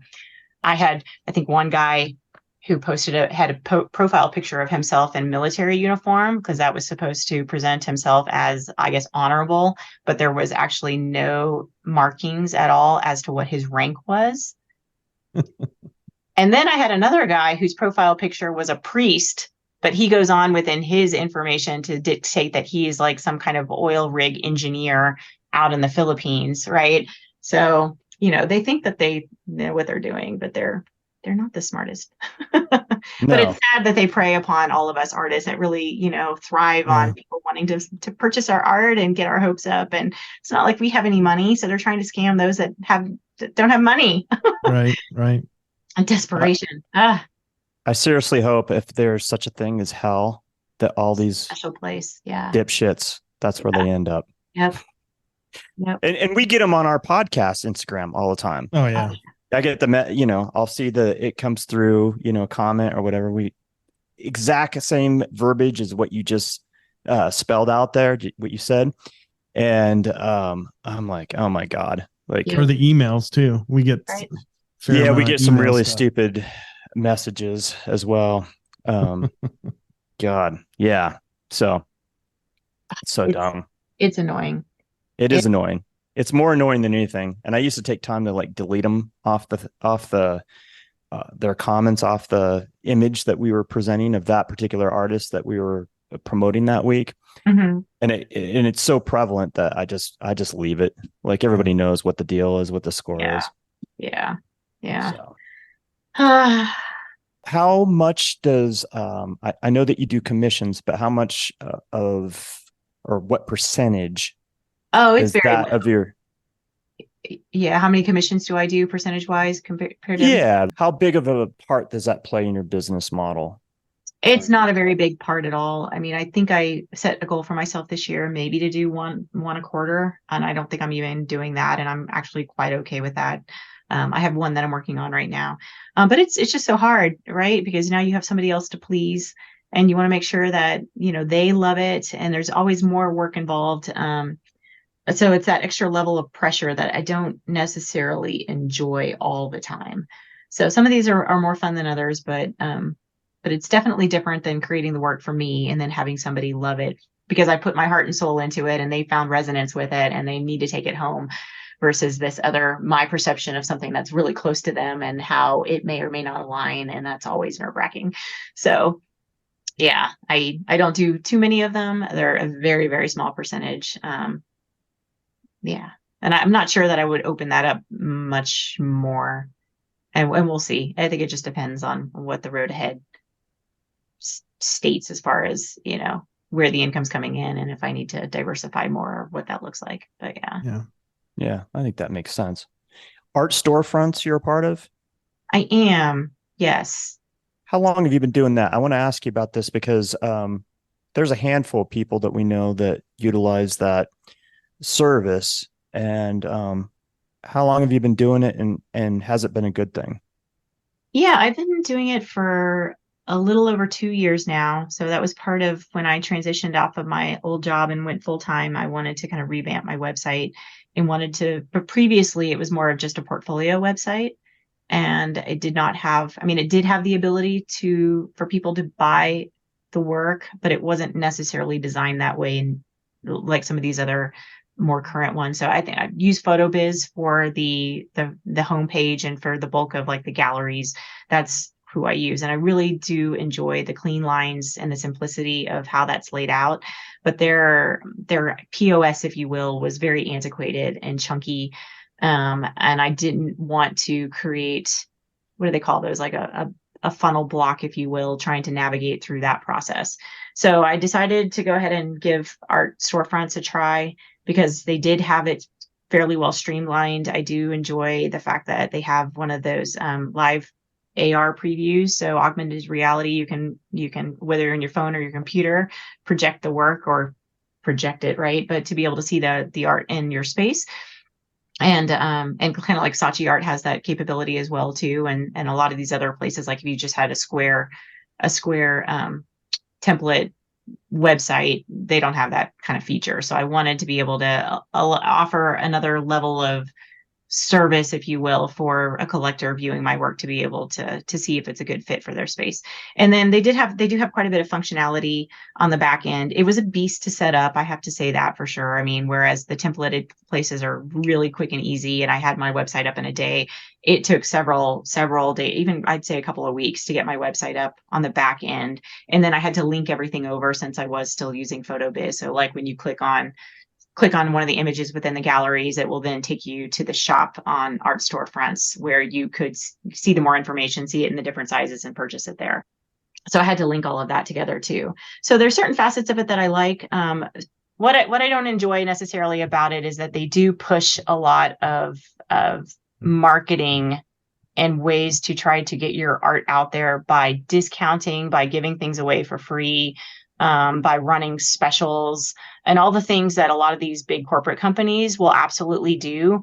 But in my opinion, for the work that I'm trying to present and at a fine art level, I feel like it devalues the work. And I don't want to be attracting those people that are just trying to get stuff for free, because that doesn't, they come in, they'll sign up for your newsletter, and as soon as they don't win, they're off again. And it just seems like a waste of an effort there.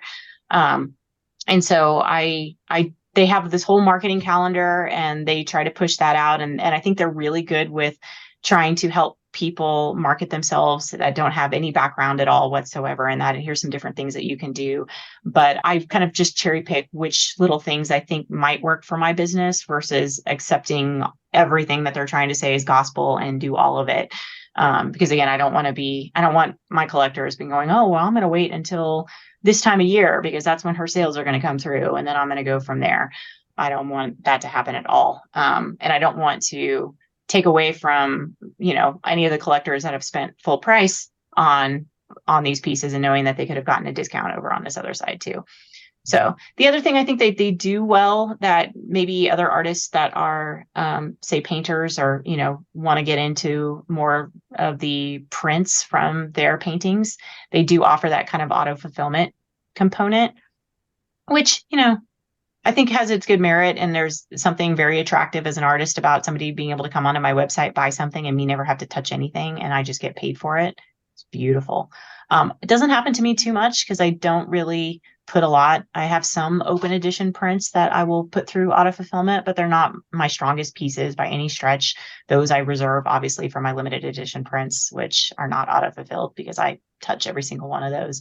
But so I think there's some pluses and minuses, Yeah, I think overall it's done well for me, but it is expensive. It's definitely one of the more expensive websites to set up.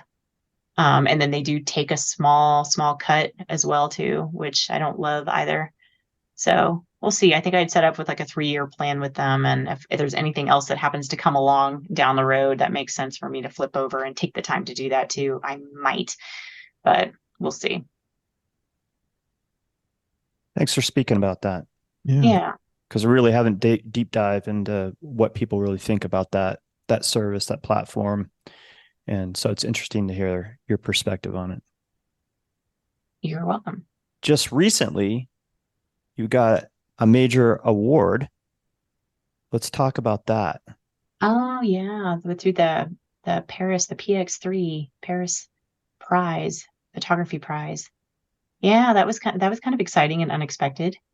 Now, is that something that you have to enter into? Do you have to pay a fee to be a part of that and get your They're award always fee-based, unfortunately, but yes. Yeah. So I did. There's several of them. There's quite a few out there for photography too.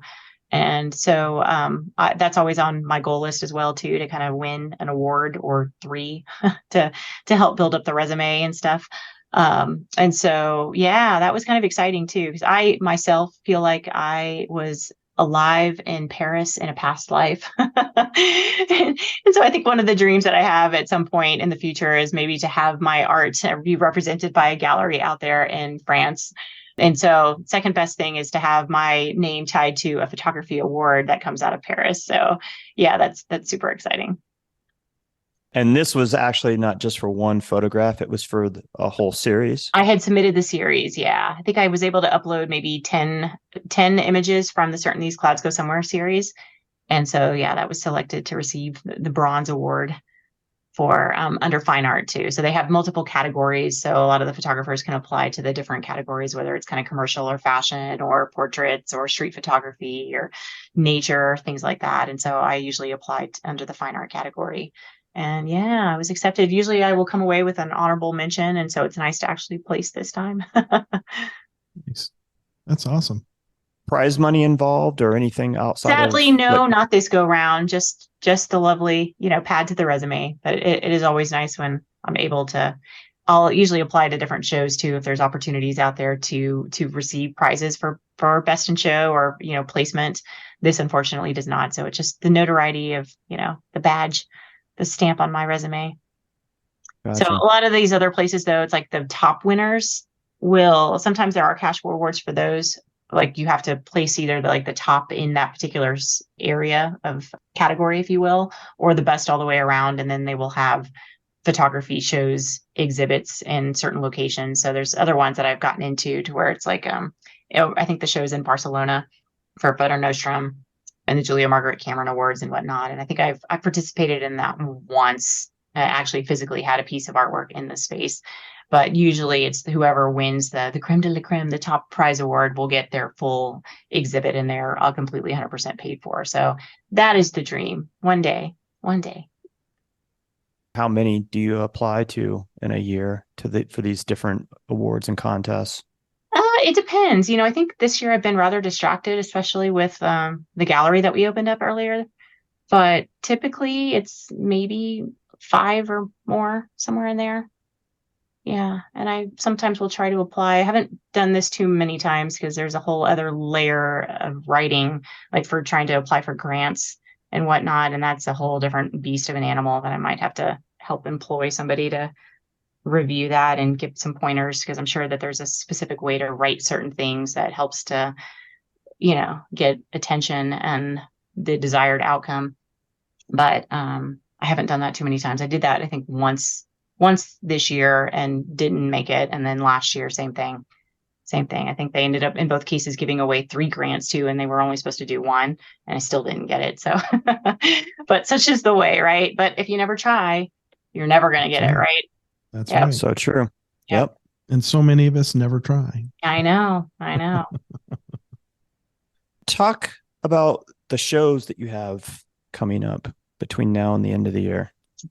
Yeah, so it's just really a couple of them right now. So I have 2 pieces that are going to be exhibited at Surface Gallery in Old Colorado City.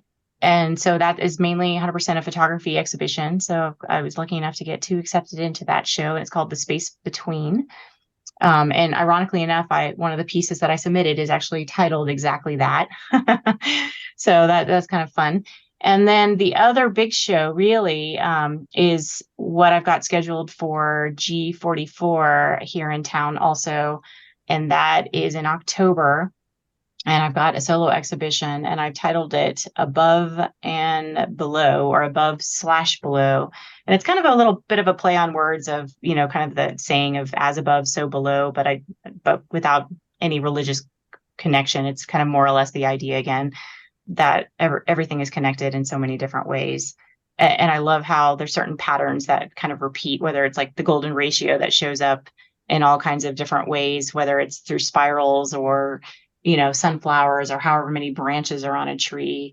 And I love certain connections too, like thinking of how the proportion of land to water of the earth, it mimics the proportion of water to tissue in the human body, things like that. So I'm kind of playing around with some fun, different ideas around that. Also, the idea about how nature exists to always seek equilibrium. And when there's aspects of it that get off kilter, like best example I can provide right now would be like if there's an earthquake at the bottom of the ocean and how that massive amount of energy release is going to create the tsunami to help counter effect that. And then once that is done, everything kind of goes back to the way it was before. So I'm kind of playing around with those different ideas and and creating. And I think there are some similarities to, I think, the previous work. And I don't think necessarily in a bad way by any stretch. I think if anything, it's just a style that I have that is emerging and that will be, yes, obviously this is Marisa's work.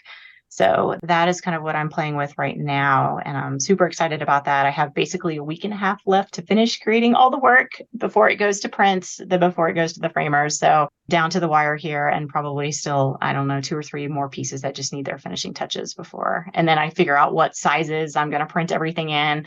Dundee has sent me her floor plan with all the linear feet. So it's like, okay, how's this going to work? What's going to happen here? And then, of course, I leave the curation to her, so she'll determine what goes where, but, need to at least make sure that it fills the space appropriately, but not too much. And then I still have to title everything, which is a really fun part too. So I love that part. And sometimes that's a very long process, trying to figure out what each piece really needs to say. What I ended up doing for the last show was I found quotes. I'll go on to like Goodreads or something, and then I'll type in, it's like, okay, what is the overarching theme of this particular piece? This is what it is. It's like, okay, let's find a quote that speaks to what this is trying to convey. And then I had Abby actually attach those quotes onto each of the labels. And I had so many people coming up to me saying, thank you. Thank you for putting those quotes on there, because I'm looking at this piece and my literal brain is not able to grasp what you were trying to obviously say with this piece, but now seeing this quote tied to it is at least a peek inside as to what it means, and I can relate to it a little bit better. So I will probably try to do something similar to that as well, as I attempt to come up with titles for these pieces. So yeah, so that's happening. Those are really the last 2 shows that I have, I think, for the year. And then I do have a collaboration that I've worked on earlier this year, which is super exciting. So there's Rosemerry Wahtola Trommer. She is a poet out of Telluride, and she found me earlier in the year. And it was kind of funny too, because it was an email that came across from my contact page. And it was, at first, it's like, okay, is this for real, or is this another scam?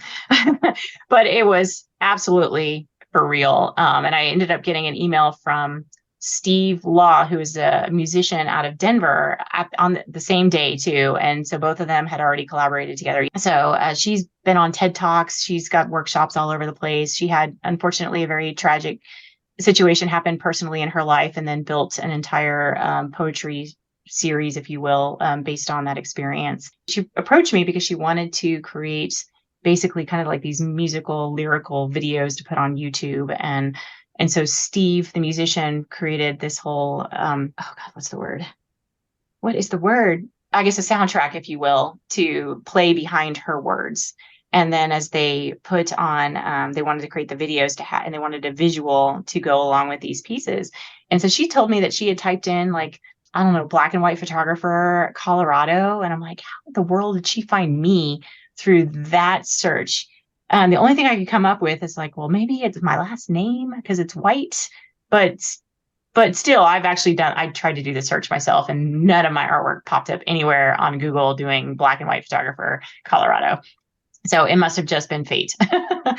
But she looked at the work, and she's like, yes, this absolutely, I think, really resonates with the feel of these poems. So she licensed 14 pieces. And the one that Drift into the Unknown that we were talking about earlier with the moon and the peacock from Colemanskop is the piece that she's using as like the album cover. And then each of the other pieces were tied to a specific poem.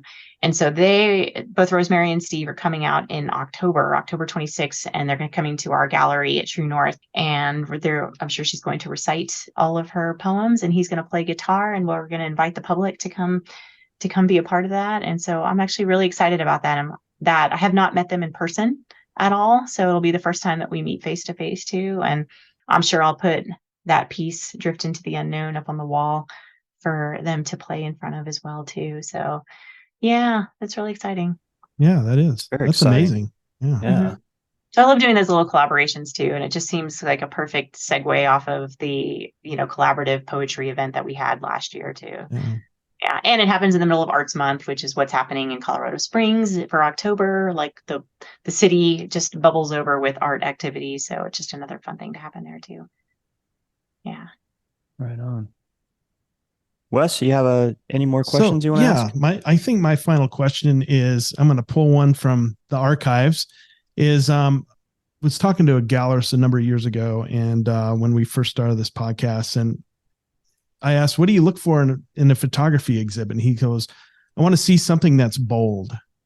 So what's bold for you as a photographer? What's it mean to have art that is bold? Well, I think for me, I need to connect with it emotionally for it to be bold in that sense, to stand out and really catch my attention. And so I'm sure that Todd is this way as well. I'm going to throw you under the bus along with me, but it's just like, this being our craft, it's like I'm very particular about what I look at, and photography obviously is quite important. And there's definitely many layers of it. So if it's going to catch my attention, it's got to be good, right? It's got to be really good. And it has to usually pull at me in some way or another. For me personally, like the emotional side of it is very important, because I can appreciate really good compositions too. But if there's something else going on, then that just adds that extra thread of layer that will suck me in. So I think the boldness for me needs to be the emotion tied to it. But then it also, obviously, every other aspect of it needs to be really done well too, from the printing to the composition. And you don't want it to feel just like a snapshot. I mean, everybody's got a camera these days attached to our phones, right? So there's definitely the quality of it that will pull me in, but emotion is king. Nice. That's a great answer. Thank you. Yeah, it was. Marisa, thank you so very much for joining us today and talking about your journey, talking about your process, and, sharing some of the business side of things that you've experienced. And all those tips are always really helpful, I think, to people that listen to our podcast. So I just appreciate you being open and sharing with us today.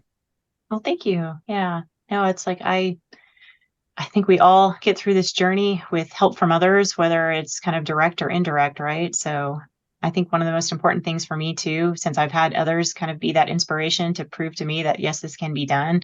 I also want to pay that forward and help others out in that same way. Yeah, this has been a real treat. We do photographers, but we don't do them a lot. So it's always nice to talk to somebody that you can really relate to, since I don't paint. But your work is just wonderful and beautiful, and I just adore what you're doing. And I wish I had half the skill you do in Photoshop, but lots of practice, right? Yeah, it's a practice. I had to take a class because, oh my God, Photoshop is a beast. And I know I tried to play around with it before and it was not intuitive to me. And oh gosh, yeah, it wasn't until I took the class that it finally hit. And then the light bulb, like I said, exploded. So yeah. Well, yeah. Thank you. Thank you for sitting down with us. I appreciate it. Of course. Thanks, guys. Again, remember to follow Marisa on Instagram at Marisa_White_Sparks, and check out Marisa's work at her website, marisaswhite.com. And if you happen to be in Colorado Springs in October, be sure to check out Marisa's work in person at G44 Gallery. Her show Above Below opens first Friday, October 6th, and runs through the month.